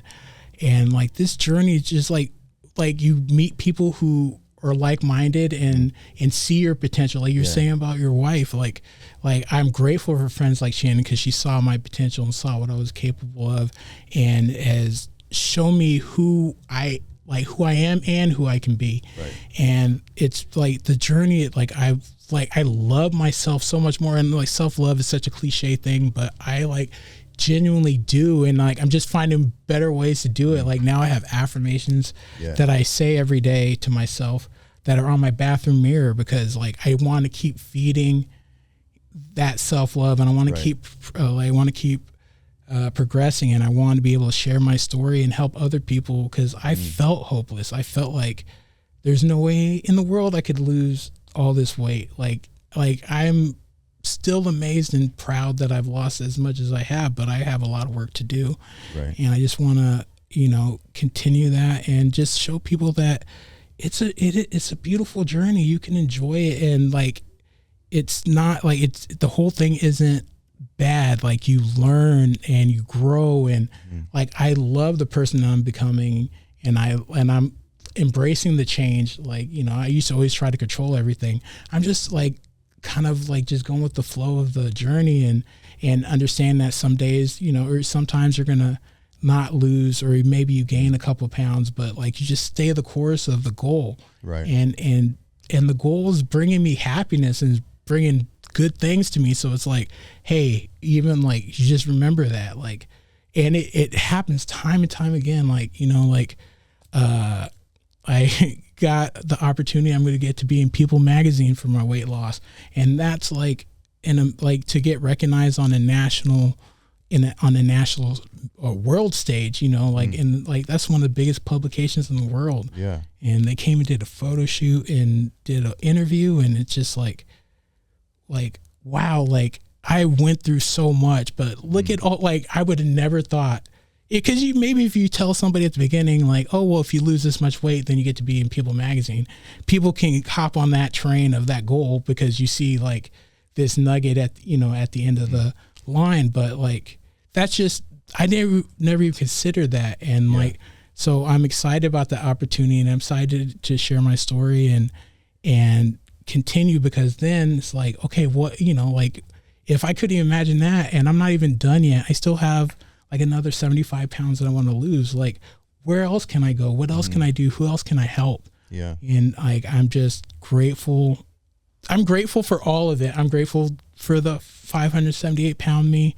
I'm grateful for the person that was shy, that was scared of life. I'm grateful for my experience, because it's made me who I am, and I love who I am. You know what I mean? Like, so I don't want to take anything back from that, because I like me. I love me. You know what I mean? Like, awesome. And it's exciting to, like, I've never truly, like, I'm feeling it more and more, and like, I'm so grateful for it, because I know what it's like not to, and that's not a place I could ever go. I can't go back. Like, that's the thing, is like, I don't know how to get back to that person if I tried. Like, that direction, like, it's like, if I look back, I can't really, I can't see my footprints anymore, and it's exciting. I'm like, it's amazing. Big things are coming. You can feel the energy and the like zeal in your voice.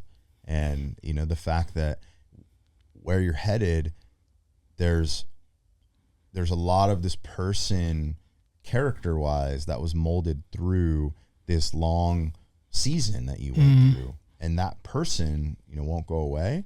Yeah. And then there'll be some new things that you never had because you couldn't develop those things during that season. It's this season, and you become this next better version of yourself, right? You're absolutely. You're like in the cocoon right now, about to come out the other end, this like cool butterfly or whatever, a moth. That's so funny, because I literally got this butterfly tattoo last year. Wow. Because it was like, I got it as a reminder of, like, I'm becoming a butterfly, and this has been a cocoon stage. Even the last 5 years, like, feels like I've been in a cocoon, but like, you see the light coming through, and like, it's like the cocoon is opening, and I'm like, oh, like during the People magazine thing, they had asked for like my sizes and stuff, because they were talking about putting me in a suit. And in my head, like, if it was up to me and like I was just fully unfiltered, I'd been like, I don't want to wear a suit. I don't like how I look, and it's not flattering, and I don't want to do that. Like, but who am I to try, like, People magazine's giving me this honor. I'm gonna be a diva about it. So I kept my mouth shut, and I gave them, my measurements and stuff. And she came to the house before we went to the shooting location. And so like, she's fitting me for the suit, and I see all these suits on the rack, and I'm just like, they all look like they're not going to fit. And I'm just stressed. And then like, I tried on, and I was like, oh my God, put it on. Yeah. Like, oh, these pants fit like all she had me look in the mirror. Like I got emotional. I was like, she was like, you look good. And I was like, I do look good. Like it wasn't like you talked about earlier where people kind of say things to be nice. Mm-hmm. And I was like I also agreed. And, I was like, no, I do look good. I love how I look in this suit. And like, I've never felt that before. And those are the little things you call them like non-scale victories, right? Like I didn't think that like, I'm like 315 right now. Like I didn't think at 350 pounds, I would like how I looked in the suit, but I looked great. And it was flattering. It was blue and like it complimented my eyes. Like I loved it. And I'm like, oh, like, and I would not even have done that. Cause I would have been like, oh, that's like a 225 pound Bryan is going to look good in the suit. No, like, like it's okay to like allow myself to grow and like come out of this cocoon and 100% do this butterfly thing. Yeah. And simultaneously be able to like take the win at the same time. No, this isn't the destination. Exactly. Right? Like this is just a stepping stone. Yeah. You might not be satisfied if you're like, this is it. Mm-hmm. Because there's more potential, but it's such a huge win for where you are. It's a big milestone. Yeah. So tell me more about People Magazine. How did this happen? Did you like apply to it, or they reached out to you, or like random? How does that work? So if I'm being completely honest, I just had this time where I was in the beginning of the weight loss. I had lost like 50 pounds, and like in the beginning, if you just change a couple things, the weight just starts kind of coming off if you're consistent. So no soda, no juice. And like I said, I was drinking a lot of juice. So just cutting out my juice calories alone cut my calories more than in half. So how many calories do you think you were consuming now that you kind of probably pay more attention to that? What was your normal? I was like food, like, like probably a few thousand in food alone. But if you added juice, it's probably like another few thousand just on juice. Like 6,000 calories a day. Yeah. Like I would have to see whatever's in a gallon of Tampico is probably would be a valid average. You know what I mean? Like, cause I had a couple of days where I went through like 2 bottles of Ocean Spray kind of thing and stuff like that. So, like taking that out and the weight started coming off and one night I was just feeling good. I was like, like so proud of myself. And I had bought the People Magazine do this half their size issue, whereas all these people that lost weight and stuff. And I was like, who's the editor? And like Googled it. And I sent a DM on Instagram in like 2020. And I was like, I'm going to be in your magazine. I'm going to lose all this weight. And I was like, talking about the 2021 issue. Like, I was like, yeah. So I just shot for the stars. I just thought, made this claim. Yes. Oh. Yeah. I even posted it on my Instagram, like, with the magazine, and I was like, this is a goal. I want to be in the magazine. Wow, that's cool. And like, I've always just been a big dreamer kind of person. Like, I had a video that went viral like 10 years ago too, and they ended up like going on TV shows. So I've always had these little spurts of these moments. Video? It was me and my sister like driving. I was annoying her on a road trip, and so I was just lip syncing to random songs, and it went viral. And then like ended up going like on Rachel Ray's show and like a bunch of stuff like that, and doing like probably 100 interviews about the video. No way. Yeah, it was a crazy, like did a pilot with like MTV and stuff. Like it was just all these little things that were like, it was just like this 6 to 9 month like craziness. And I was at one of my heaviest weights. Was that on social media? The video was on YouTube. Yeah. There was it's like 10 years ago. So like when the YouTube was like the thing more so than spot to drop those videos. Yeah. And it was one of those crazy experiences. So I've always kind of had I just known how quick something amazing could happen. So I've always had that like shoot for the stars kind of mentality. So I sent the DM, and he kind of kept in touch. He was really nice and like answered back. He was like, good job so far. He's like, keep me posted kind of thing. How far into this journey were you? It's like 6 months. You had committed that you were going to lose weight before this happened. Yes. That Yeah. wasn't So like your purpose. I was already like 6 months in, and I think I had lost like 50 or 60 pounds or something like that. So I was like, in my head, I'm like just doing the math. I'm like, well, every 6 months I lose this much, and kind of thing. And I was just like, that speed is unsustainable, right? Yeah, definitely. So like I was like, oh, like maybe I'll be in the 2021 issue.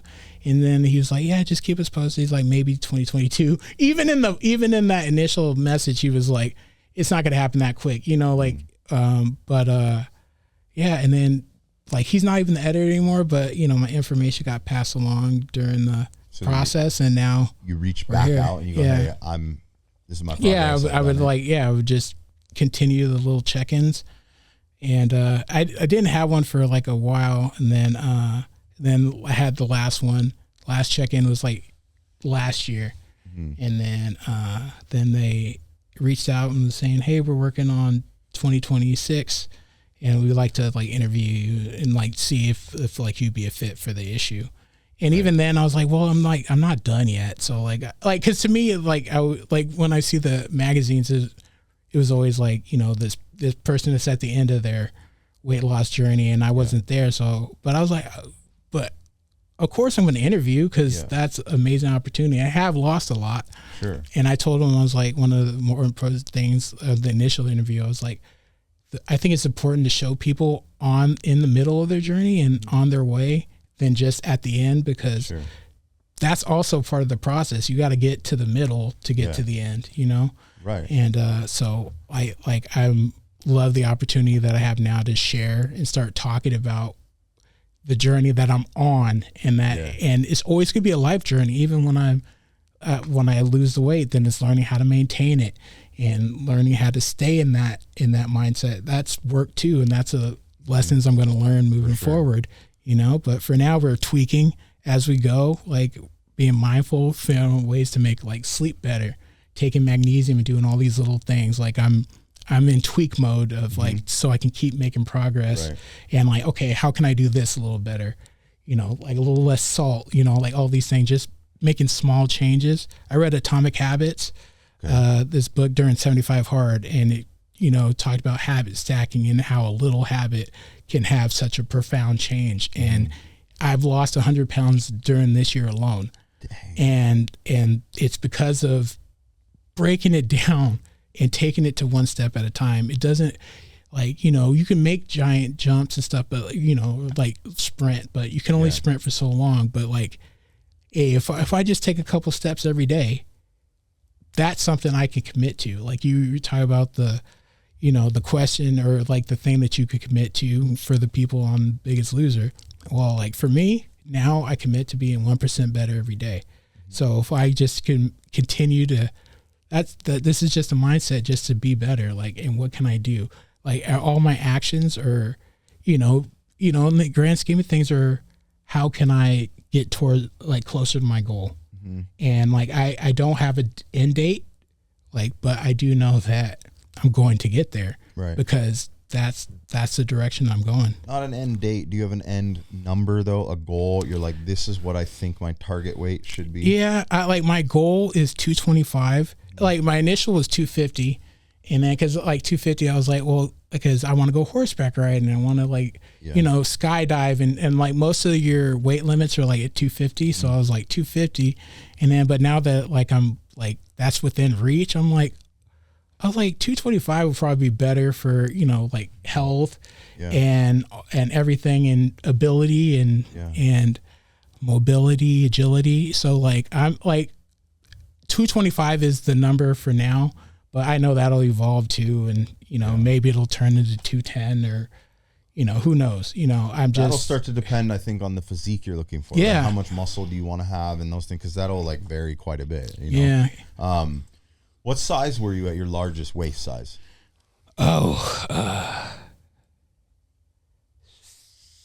70, like pushing 70. It was like 60 something for sure. You still have a pair of those pants? I don't have any 70 ones, because I think like back then it was like I never kept, like it was like almost still shameful.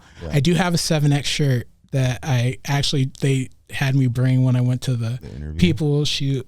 And it's the first time I pulled that shirt out in like a long time. And my roommate that came with me to the shoot, one of my best friends, we lived together when I wore that shirt, and like 10 years ago. And it was like when the video went viral, like one of my heaviest times. And like we started crying when I pulled it out, because it was just like, I used to fit in that shirt. Yeah. And it was like, and like I had some old pants and stuff that I think the pants that I have are like 60 something. But like, yeah, it's like, you put them back on ever? I haven't put the pants back on. I did the hold them next. Yeah. Put them in front. Even like the belt that I wear now is still like one of my bigger belts, and I just keep putting holes in it because it's like a reminder every time I put my belt on of how far I've come. Like there's like 7 or 8 like holes that I put in with the knife. Yeah. And like I'll probably keep wearing it for a while, because this belt that I'm wearing right here has like endless holes. The whole belt is holes, and I'm wearing it and I fold it. There was a time where I was on the last like belt loop, and I think there's something inside of me that I may never get rid of the belt, because I feel like I think I've had this belt since I was like 20. I didn't buy it for that, whatever, and I grew and grew and grew, and I made it to the end of the belt, and then I lost all these notches. And I know what you're talking about. There's like it's so funny, because I'm just kind of, it's like that belt is like it's all the way over here to the side now, and like I was on the last one on this too, at one point. So like it's like it's, I know exactly, it's wild to like think about where I was, like it, like I see pictures and see videos, and it's me. That was me. I remember that happening, but it's hard to like 2 different people. Yeah. Right. It's almost like an out of body thing. You're like, wait, that was me, but I don't remember.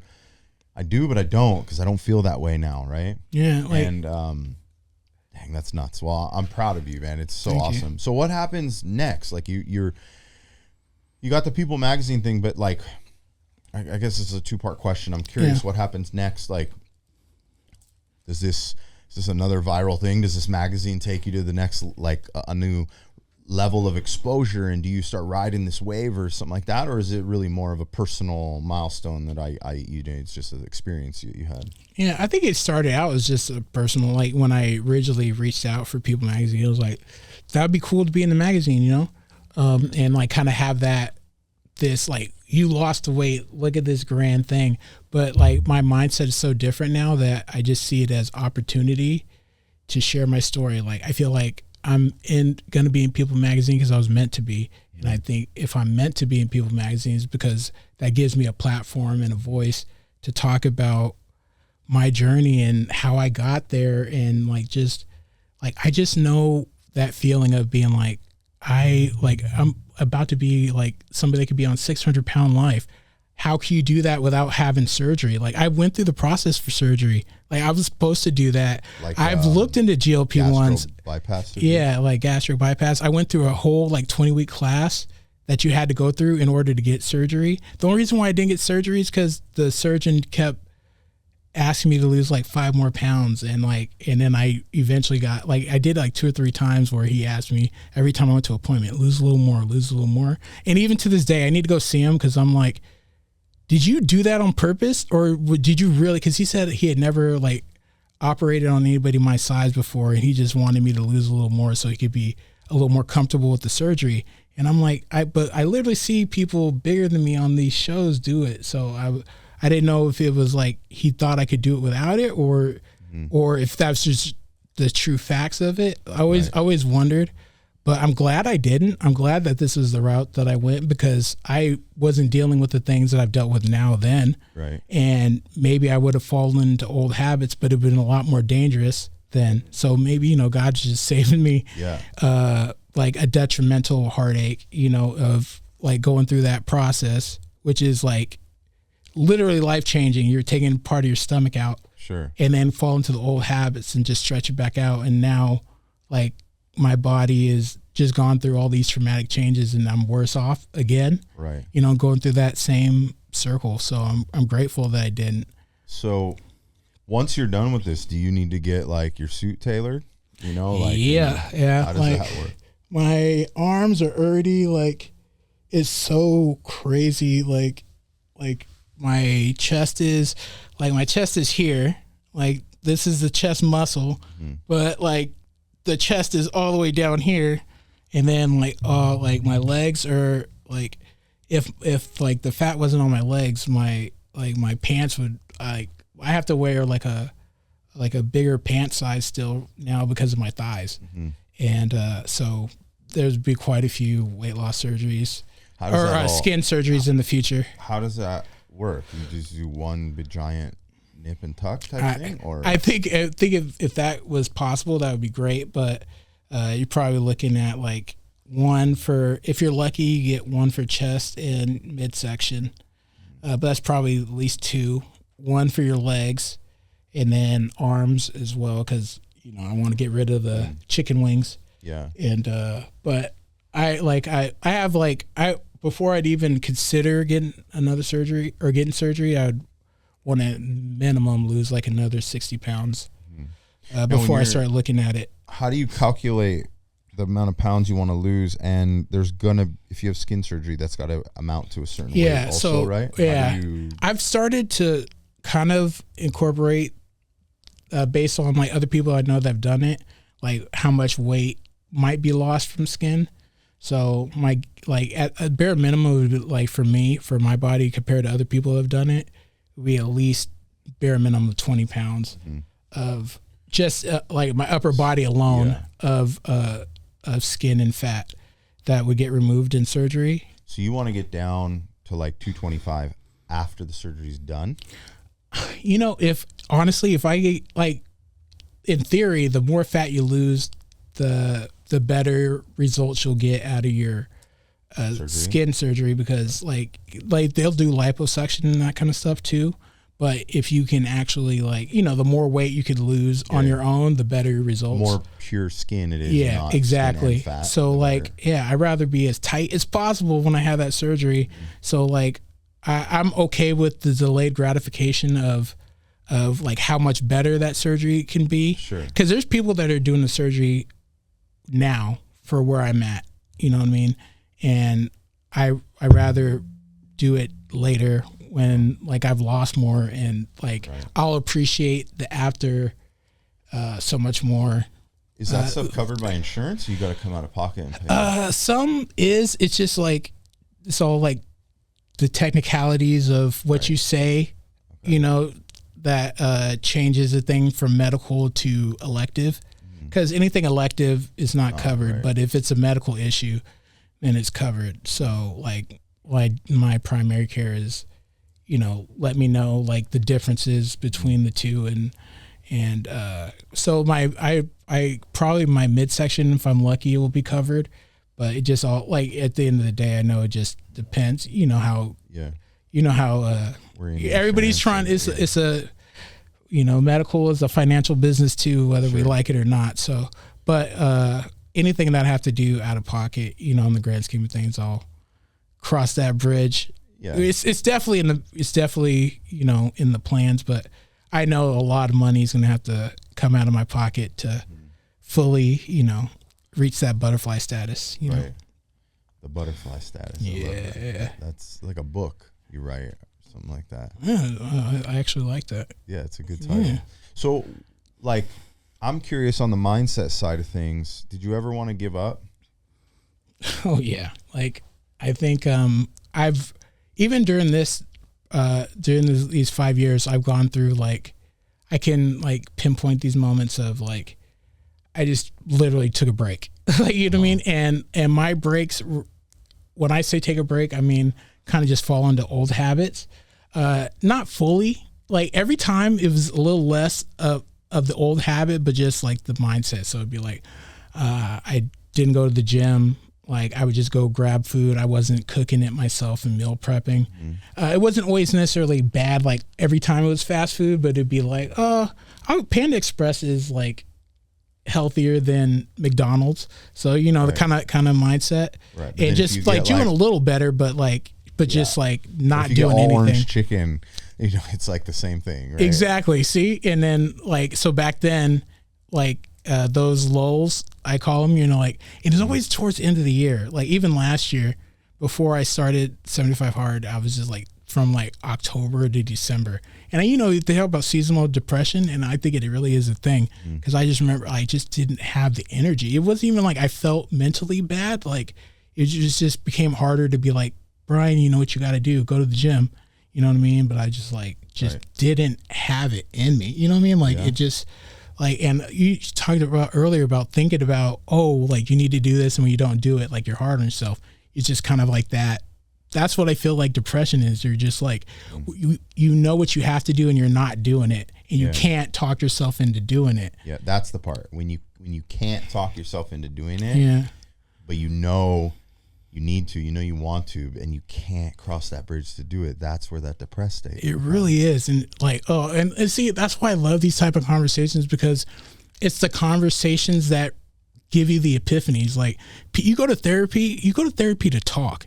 You know what I mean? Like I go to therapy too, and it's important because you have this is like therapeutic. You have these moments where you're like, oh, that's it right there. And like, sometimes you have to talk it out for it to come out. And you're just like, because like I think about, I even had one this last weekend, and that's why I'm so like in tune with it. Cause like I'm house sitting for some friends, and like for a few of the, like I've been there for like, they're in Germany for like 3 weeks, living their best lives. And the first few days I had all these plans. I'm like, I'm using this time as like boot camp. I have this magazine coming up. I'm going to shoot all this content. I have not shot anything, and I've been there for like 9 days. And I'm just like, why? Like I get in these spaces, and like I didn't go to the gym. Like I would take the dogs for a walk, but I just wasn't doing what I planned. And I was like, like I had to like take a deep breath, and like, it's okay. Like you're there's a reason why you're feeling like this. And I took the time and I relaxed and, watched some reality TV, and I, chill with the dogs, and they have cats, and everybody's sleeping on me every night while I'm sitting there watching TV. But I woke up yesterday and I was like, I felt like stronger. Like, it's hard to explain it. Like I felt like I made another step in my progress of my body. Like at my spring, there was a little more of a spring in my step. Like it was a little easier to do my day-to-day walk. And you get those little like sparks of the progress. And that's why you start getting addicted to the progress, because you're like, and then I'm realizing I just needed a couple of days of rest. You know what I mean? And my body just was like, you're tired. Right. You're tired. Like take a chill pill. And then that's why I got up. And then today, like I'm spunky. Like I'm like, how many more days you got left to get content? I have till the 19th, and like I'm already like in the zone. I'm gonna go home. I already like I'm working on these little like I want to make these videos like 5-minute vibes. Essentially, it's just me like because I went viral for like lip syncing songs. I'm just gonna put the tripod up, and just vibe out to these songs, mic up, talk about whatever comes to my heart, and just make these little, and they're just simple 5-minute spots, and then just create it so I can put them out. Are you a gifted singer? No. Okay. No, the funny thing about the lip sync thing is my best friend told me to stop singing.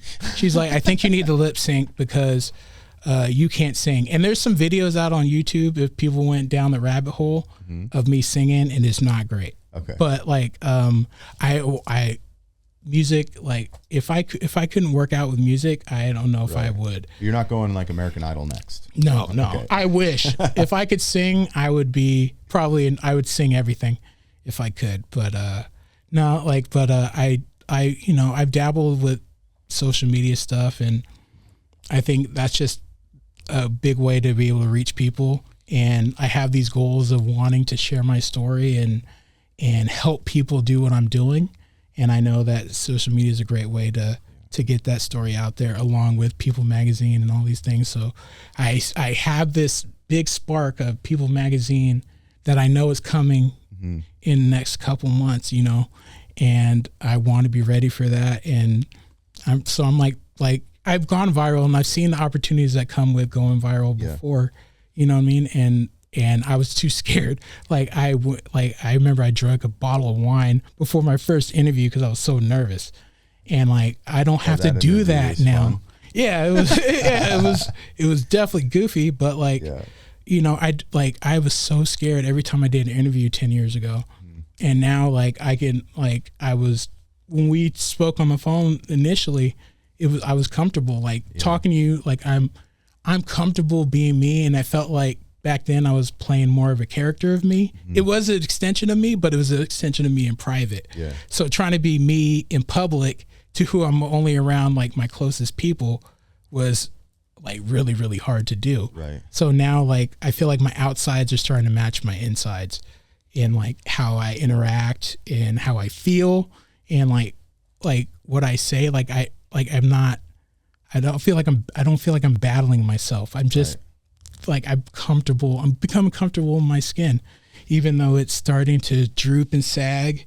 And like, but like my leg has been up most of the interview, you know what I mean? And I like, it's little things though, it's right? those little things. And I've thought about it probably like 20 times since we've been talking, but like my leg is up and it's comfortably up. Like it's become a part of like my sitting, you know, like my relaxing. And you couldn't do this 3 years ago. Oh my God. I couldn't. No, like if I could, it would have to be like, cause I could just do this, but like before it'd be like, if I wanted to try to do that, you know, have to like is a whole ordeal. And then if I did, like, it would be up for like 2 minutes before you get a cramp or something like that. But yeah, it's, I'm just, awesome. I'm so thankful, your thankful for it all. Gratitude that you have and everything is like, you can feed off of it. You know, I want to ask you, if you could go talk to yourself when you were at your heaviest weight, what advice would you give yourself? What would you say to yourself as you are now? How would you speak to yourself back then right now? What would you give yourself? I think about this a lot. And the funny thing is, same thing I would say to myself then, I said this morning in the mirror, like, you got this, take it one step at a time.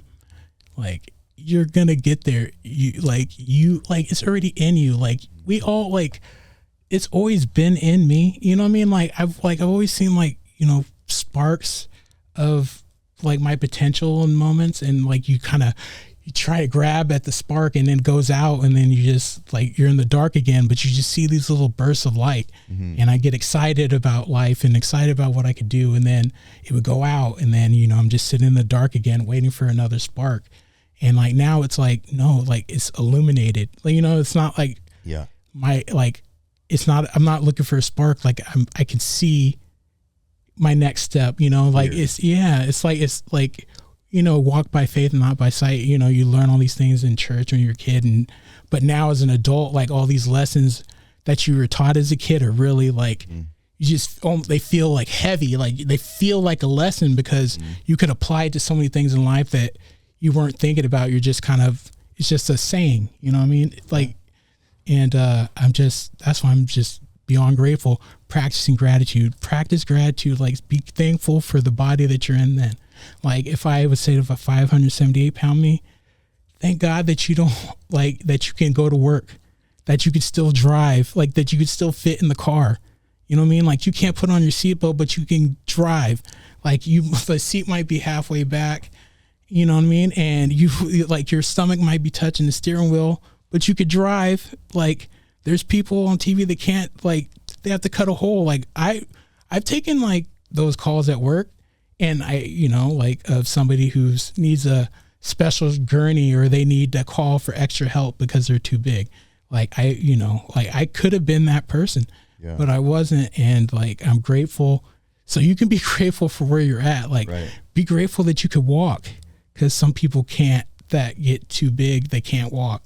Like I'm grateful that I'm relatively healthy. Like I never had any crazy like health problems because of my weight, you know what I mean? Like in the grand scheme of things.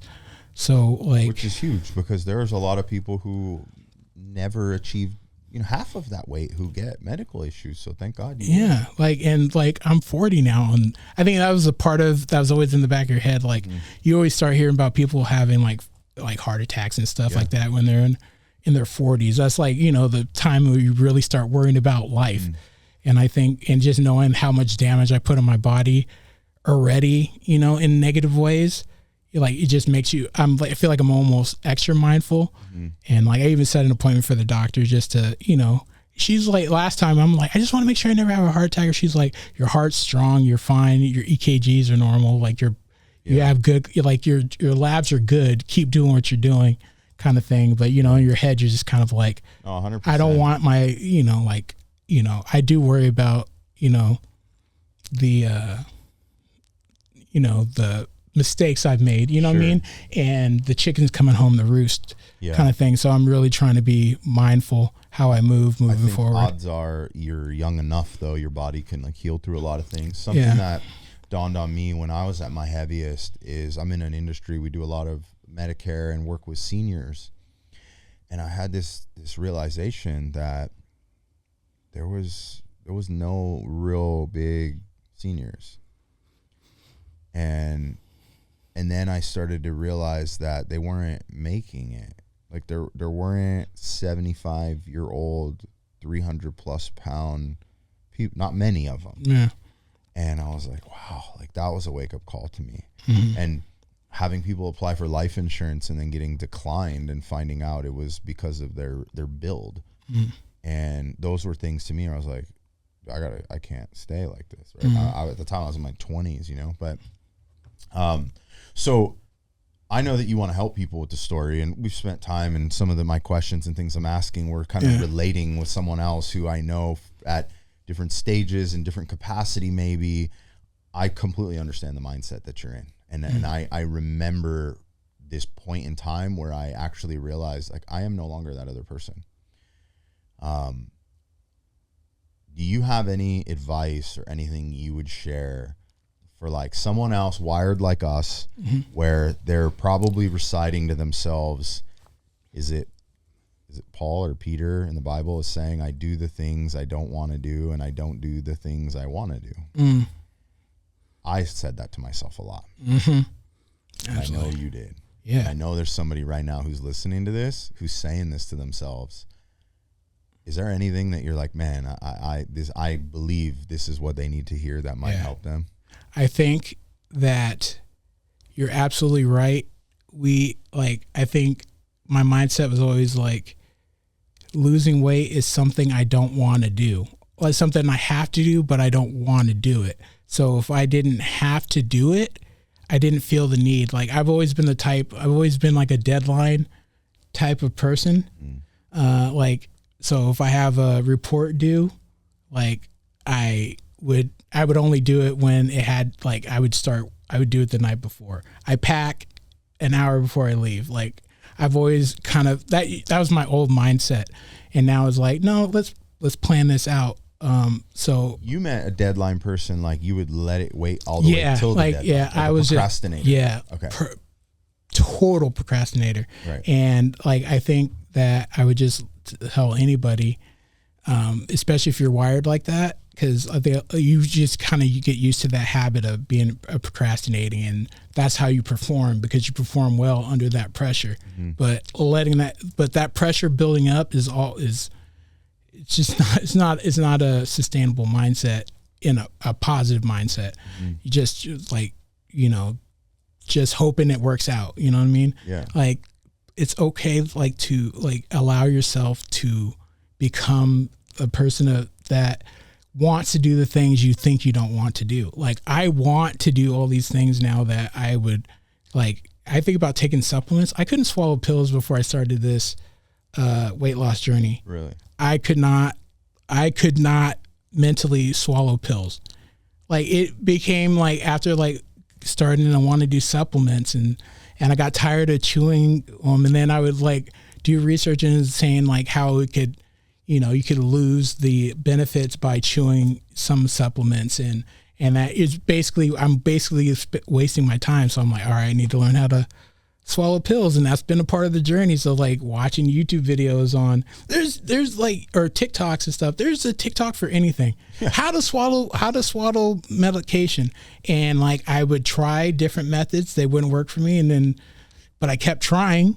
And now I like every day I'm like, I take my big like horse pills and stuff. I can swallow all the pills now. Like, and like if I do like 3 at a time, I'm like, yeah, I swallowed 3 pills because I could maybe do like the little like iron pills. So you get the one that just sticks right here. Yeah, and every once in a while, you're like, you can't get it down. Yeah, and I'm like, feeling. And then like, I'm like humble myself, like you're like just like just do your little method, because like it's just kind of like about timing of like getting it, and then just like, and I get cocky because like sometimes I can do it without thinking, and that's the cool thing about the Atomic Habits books. It's like creating habits so you can do it without thinking. So sometimes I get cocky and be like, oh, I don't have to think about it. And you get it, like you say, you get it in there. You're like, hey, slow your roll, buddy. Yeah. Like, but eventually it will be fully where I don't have to think about it at all.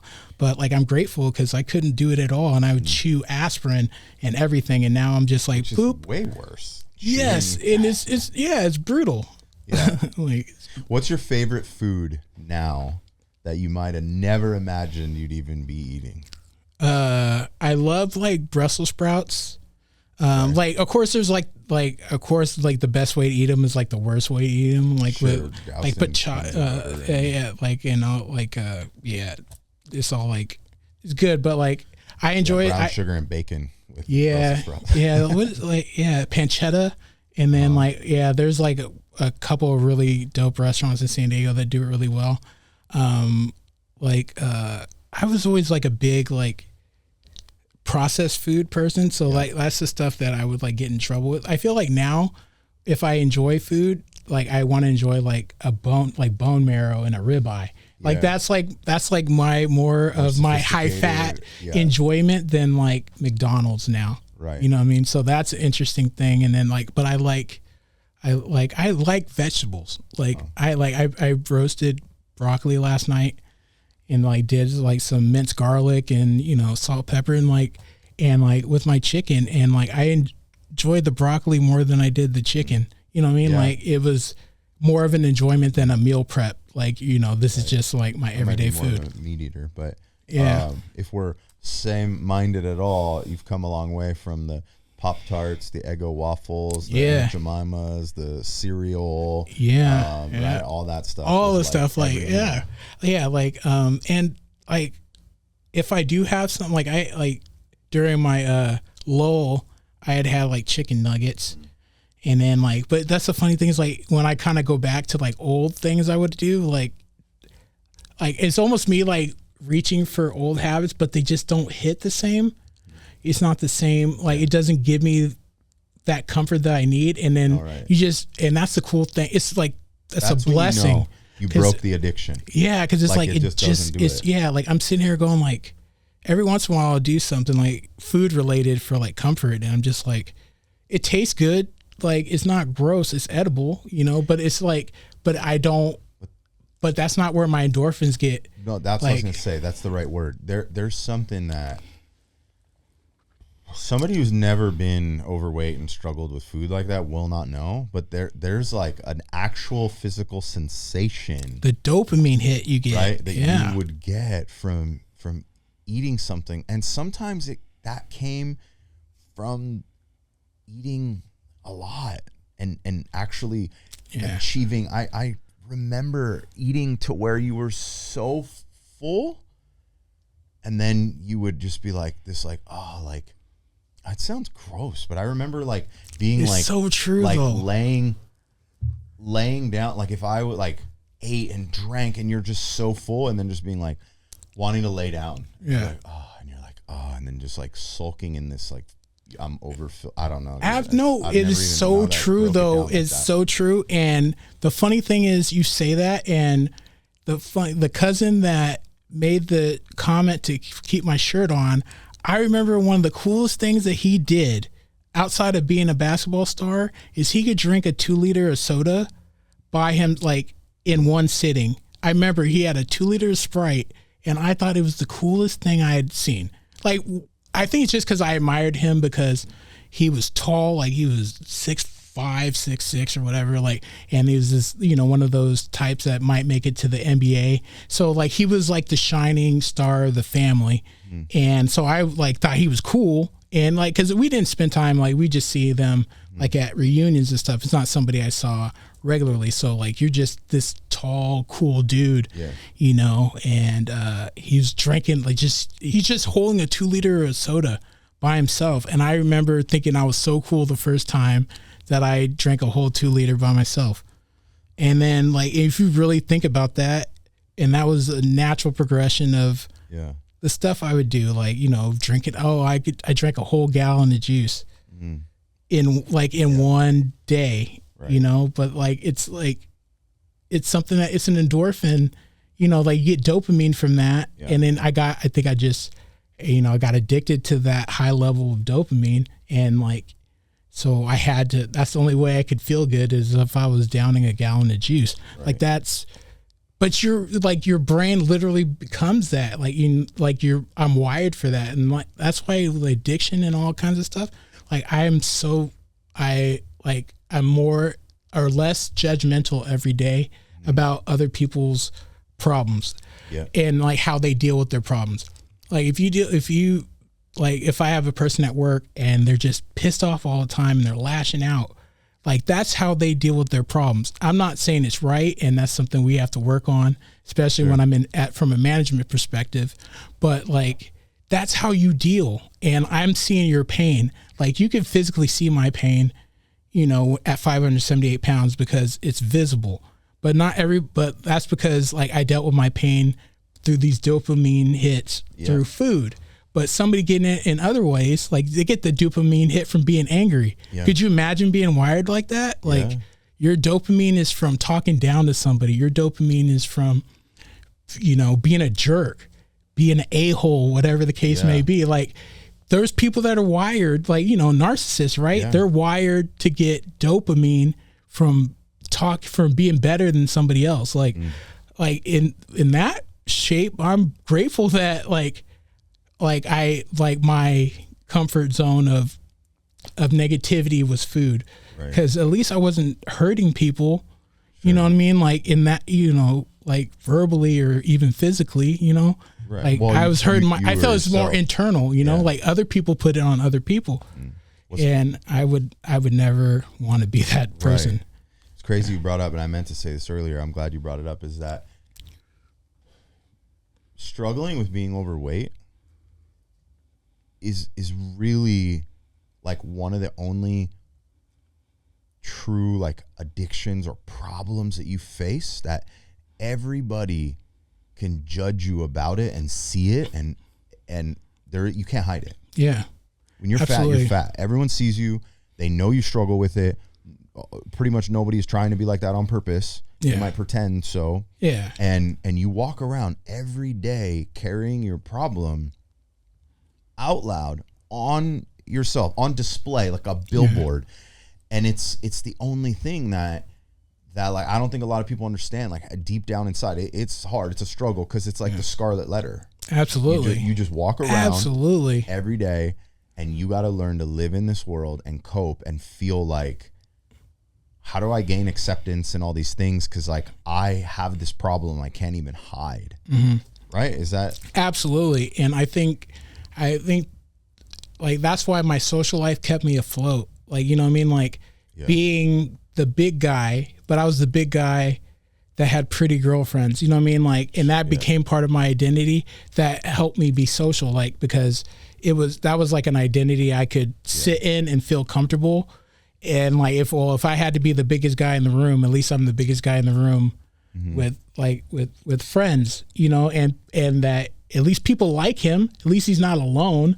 That I think that was like such the thing that I would talk or tell myself so I could, because people are like, oh, you're always out though. Like, you're at bars and stuff. I was like, yeah, because I hid inside my friend's energy, whoever I was with. So you wouldn't catch me out like by myself, but you could tell the comfort level I have with somebody back then based on how I was acting in public. So the more me I was, the more comfortable I was with that person.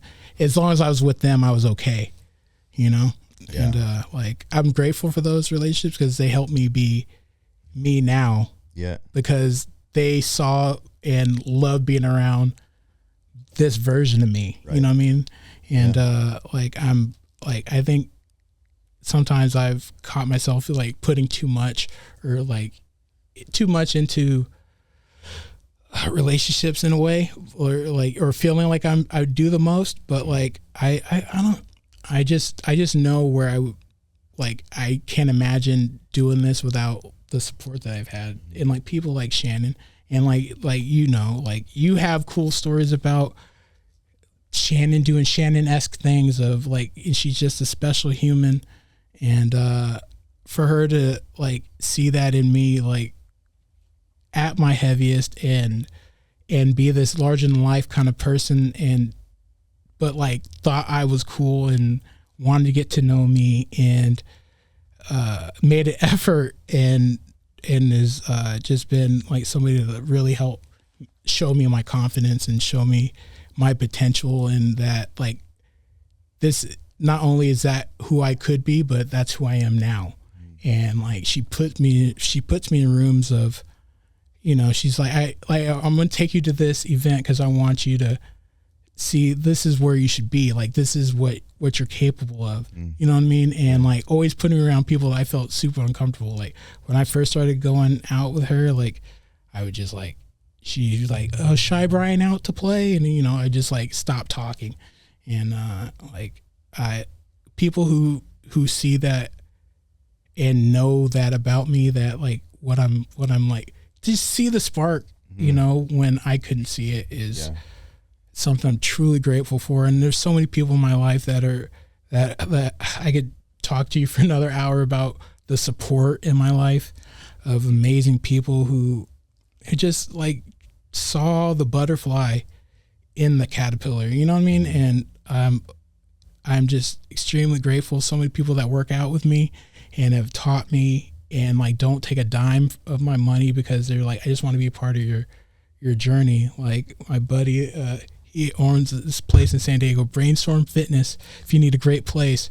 And like we went to the same barber shop, and he's just like, he has this like, he was a Marine, and like has this drill sergeant, and has like this scruffy voice, you know, like talk like that, you know, and he's like, come to the gym, you know, work out with me. And I remember I went for right before I started trying, I went and like to meet with him, and he was like, hey, you know, like we'll like do these workouts, and he wasn't going to charge me. And I told him no, because I was like, I'm not ready yet. And I can't take your time if I'm going to waste it. And I knew I was like, but I said, I promise when I'm ready, I'll come back and I'll start working out with you. And I work out with him now. And he's always, and like, he hits me up because I don't like bothering him. He'll hit me up when you come to the gym, you know what I mean? Like he hit me up today. He's like Brainstorm Fitness, Christmas party on Friday night. And like, that's become part of my story too. Yeah. And it's just these people who just saw me when I didn't, like, and really like made an effort beyond like what I was willing to do to make it happen. Yeah. So I'm just extremely grateful. So important. And I want to say, anybody who's like watching and listening to this whole conversation where I'm packaging, and you're on the side of wanting to make a change and a difference, if you don't have somebody in your life who's speaking into you, and they're not that fortunate to have that and have that support system, I just want to encourage you to do it. Just go, just take that step, right? Definitely. Like, and take those small little wins and not give up. And the reward on the other side is so significant. Like the life on the other side of being able to control food and know you're in control of your weight and that destiny is such a freeing world. Yeah, absolutely. Like, I feel free. And I think that is such an excellent way to put it, is the happiness that I feel, like the gratefulness I feel, because I'm outside, like I'm not behind bars. Like, and I might have put myself behind those bars in a lot of years of my life, but like I'm learning that the door's unlocked. like everybody's door is unlocked, in the grand scheme of things. Yeah. So it's now I want to show people how to open the door, which is like, that sounds stupid, but like sometimes the hardest part is the first step. So like, I know that. So, but like, I also know that thousands or millions or billions of steps later, like we're here and I'm happy to be here. You know what I mean? Like, so, but it does require that first step, right? So like, that's why I'm going to work on these videos, 5-minute little, just get up and move your body, because that's a step. Mm-hmm. If everybody just like starts, like you might find that spark in that first step that'll get you on this long journey. Mm-hmm. And then I'm going to talk about my journey and the steps, and slow and steady wins a race, work on self-love. Therapy is great. Finding confidants that you can talk to and be honest and talk about your skeletons in your closet and the things that you've been through. Because that's where, if you deal with those things, you kind of find how you're wired, and you find why you have these negative, dopamine reactions to life. And like now, like if I can do something a little better in the gym, that's where I get my dopamine hit. So it's like, when people get like, go to the gym for a long time and then they get off and they feel like depressed, is because like that's where your benefits are coming. Like, those dopamine things that kind of get you from point A to point B.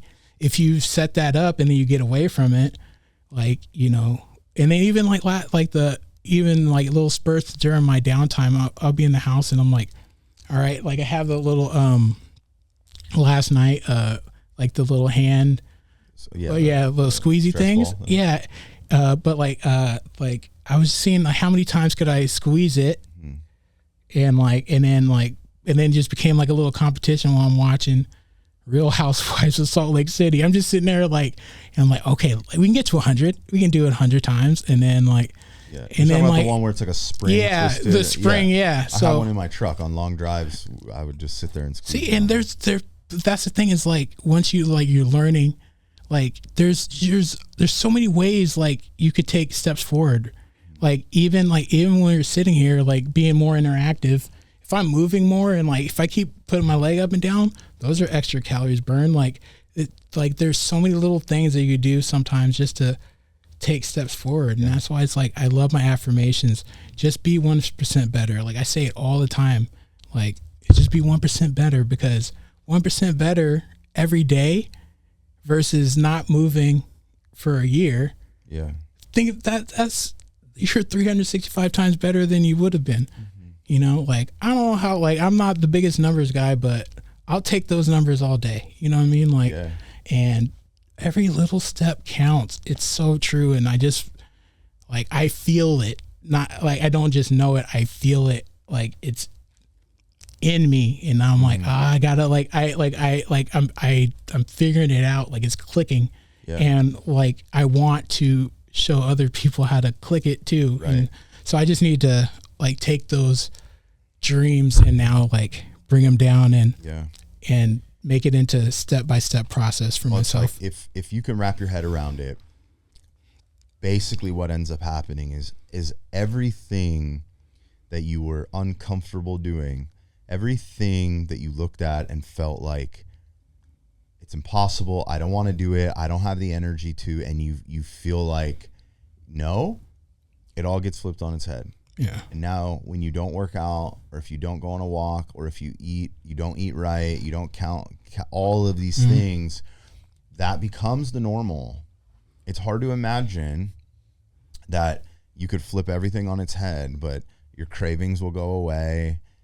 You'll want the right food. Your body will feel different. There's all this stuff. But man, I appreciate the willingness to be transparent and to share and talk through this. I think your story is extremely inspiring, and it is cool to see you at whatever 75% of the way, 80% of the way there. And I hope to get to stay in touch and see the full kind of like, I don't know if final is the right word, but get to the point where you do the surgery and you do all of that stuff, and it's like that butterfly per se has definitely come out. Well, I definitely think that we'll obviously like keep in touch. Like this has been an amazing conversation just for me and my progress. honestly, like, so I'm thankful for that. But it's funny you'd ask me about like what I'm working on stuff.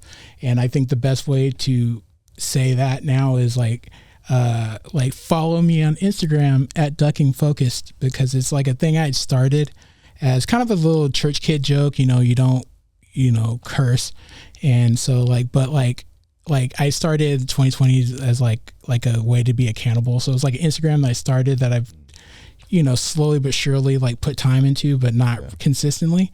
And just being like, just be freaking focused like this, if you do that, you can do these things and you learn all these little lessons. So at Ducking Focus is where like I'll be putting out, like, for now, as I move forward, putting out, just sharing my story and just doing, having like even conversations with myself and just taking a question and answering it and just recording and talking about everything and taking opportunities to coach when they come. And like I've done it with friends and stuff, but like, if I can bottle this feeling, I want to do that and I want to share it. So that is the goal with Ducking Focused. And I'm excited to take those steps. And like I said, I'm grateful for the opportunities like this to sit with you, and thank you for having me, because it's therapy for me too. It's growth for me. Like I'm going to walk out of here better than when I came in. So thank you for giving me an opportunity to do that. And I just want to keep taking these opportunities of people showing kindness to me and do it and help people. And I think just, it goes beyond weight. It's, like that's my journey, but like everybody else is going to have a similar journey in their lane of, Sure. Like their struggles, their mountains, their obstacles in life. So like it all works. This journey you're on, that'll end up being a big chapter. Yeah. But then there's the next, what's next after that, Exactly. And I try to ask what's beyond the horizon. If you try to kind of break through and you think further out than you kind of answered it, but is there anything that you're like, I want to say this out loud, that I'm going to get there, do that, your next People magazine claim? Yeah, well, I think I do want to put my dreams and aspirations out there, because I think it's important just to because if you believe it, you can achieve it. And I do enjoy these type of conversations, and I've always found myself to be somebody who people will share something and be like, oh, I don't even know why I'm telling you this, or I've never done that. It happened with the makeup artist during my People magazine thing. She shared stories and was like, we were late to the shoot because we were just talking. And that's been my entire life, even as a kid. And so I want to use that gift as well. I would love to do interviews and like how you guys are doing, where you're talking to people and just getting to know them, and you realize everybody has a story and we can learn something from each and every person that we talk to. Mm-hmm. And I want to learn more from other people's stories, just like people can learn from mine. I just know that mine resonates because there's a lot of people who have a problem with weight and that stuff. But I also can relate to people who have problems with ADHD. Those are lessons that I've learned, in 2025 as well, of how to deal with that, and understanding that's part of why I get, dopamine hits from food. You know what I mean? And so understanding how your mind works, understanding your body, all this stuff, it all gets you into butterfly status, man. Yes. So it's awesome. Yeah. Well, anybody out there who is feeling inspired, man, go with it. You're a butterfly too. Yeah. And, there's such a. We're all butterflies. We are, or we're waiting to become one. Yeah. Right. I guess, we all have the potential. Yeah. Sure. Well, as we wrap up, can I pray for you? Yeah, of course. Awesome. Lord, I thank you so much for the opportunity to have this conversation. As Bryan said, it's like therapy. I mean, even for myself, you got two former fat kids who lived in this time of their life where they wanted out so bad, and you gave us that opportunity, and we've gotten there, and it feels so good, and we just want to inspire others. I pray for Bryan as he continues through this journey, that you just be with him. You open doors, you allow him to hold you out in the front as where all the glory goes, and that his story and all of those years of living in that pain and that process would now be fuel to feed and help so many other people. I love the idea of this butterfly effect and coming out of this cocoon. And so I just pray that you be with him, and those listening to this will be blessed. In Jesus' name, amen. Amen.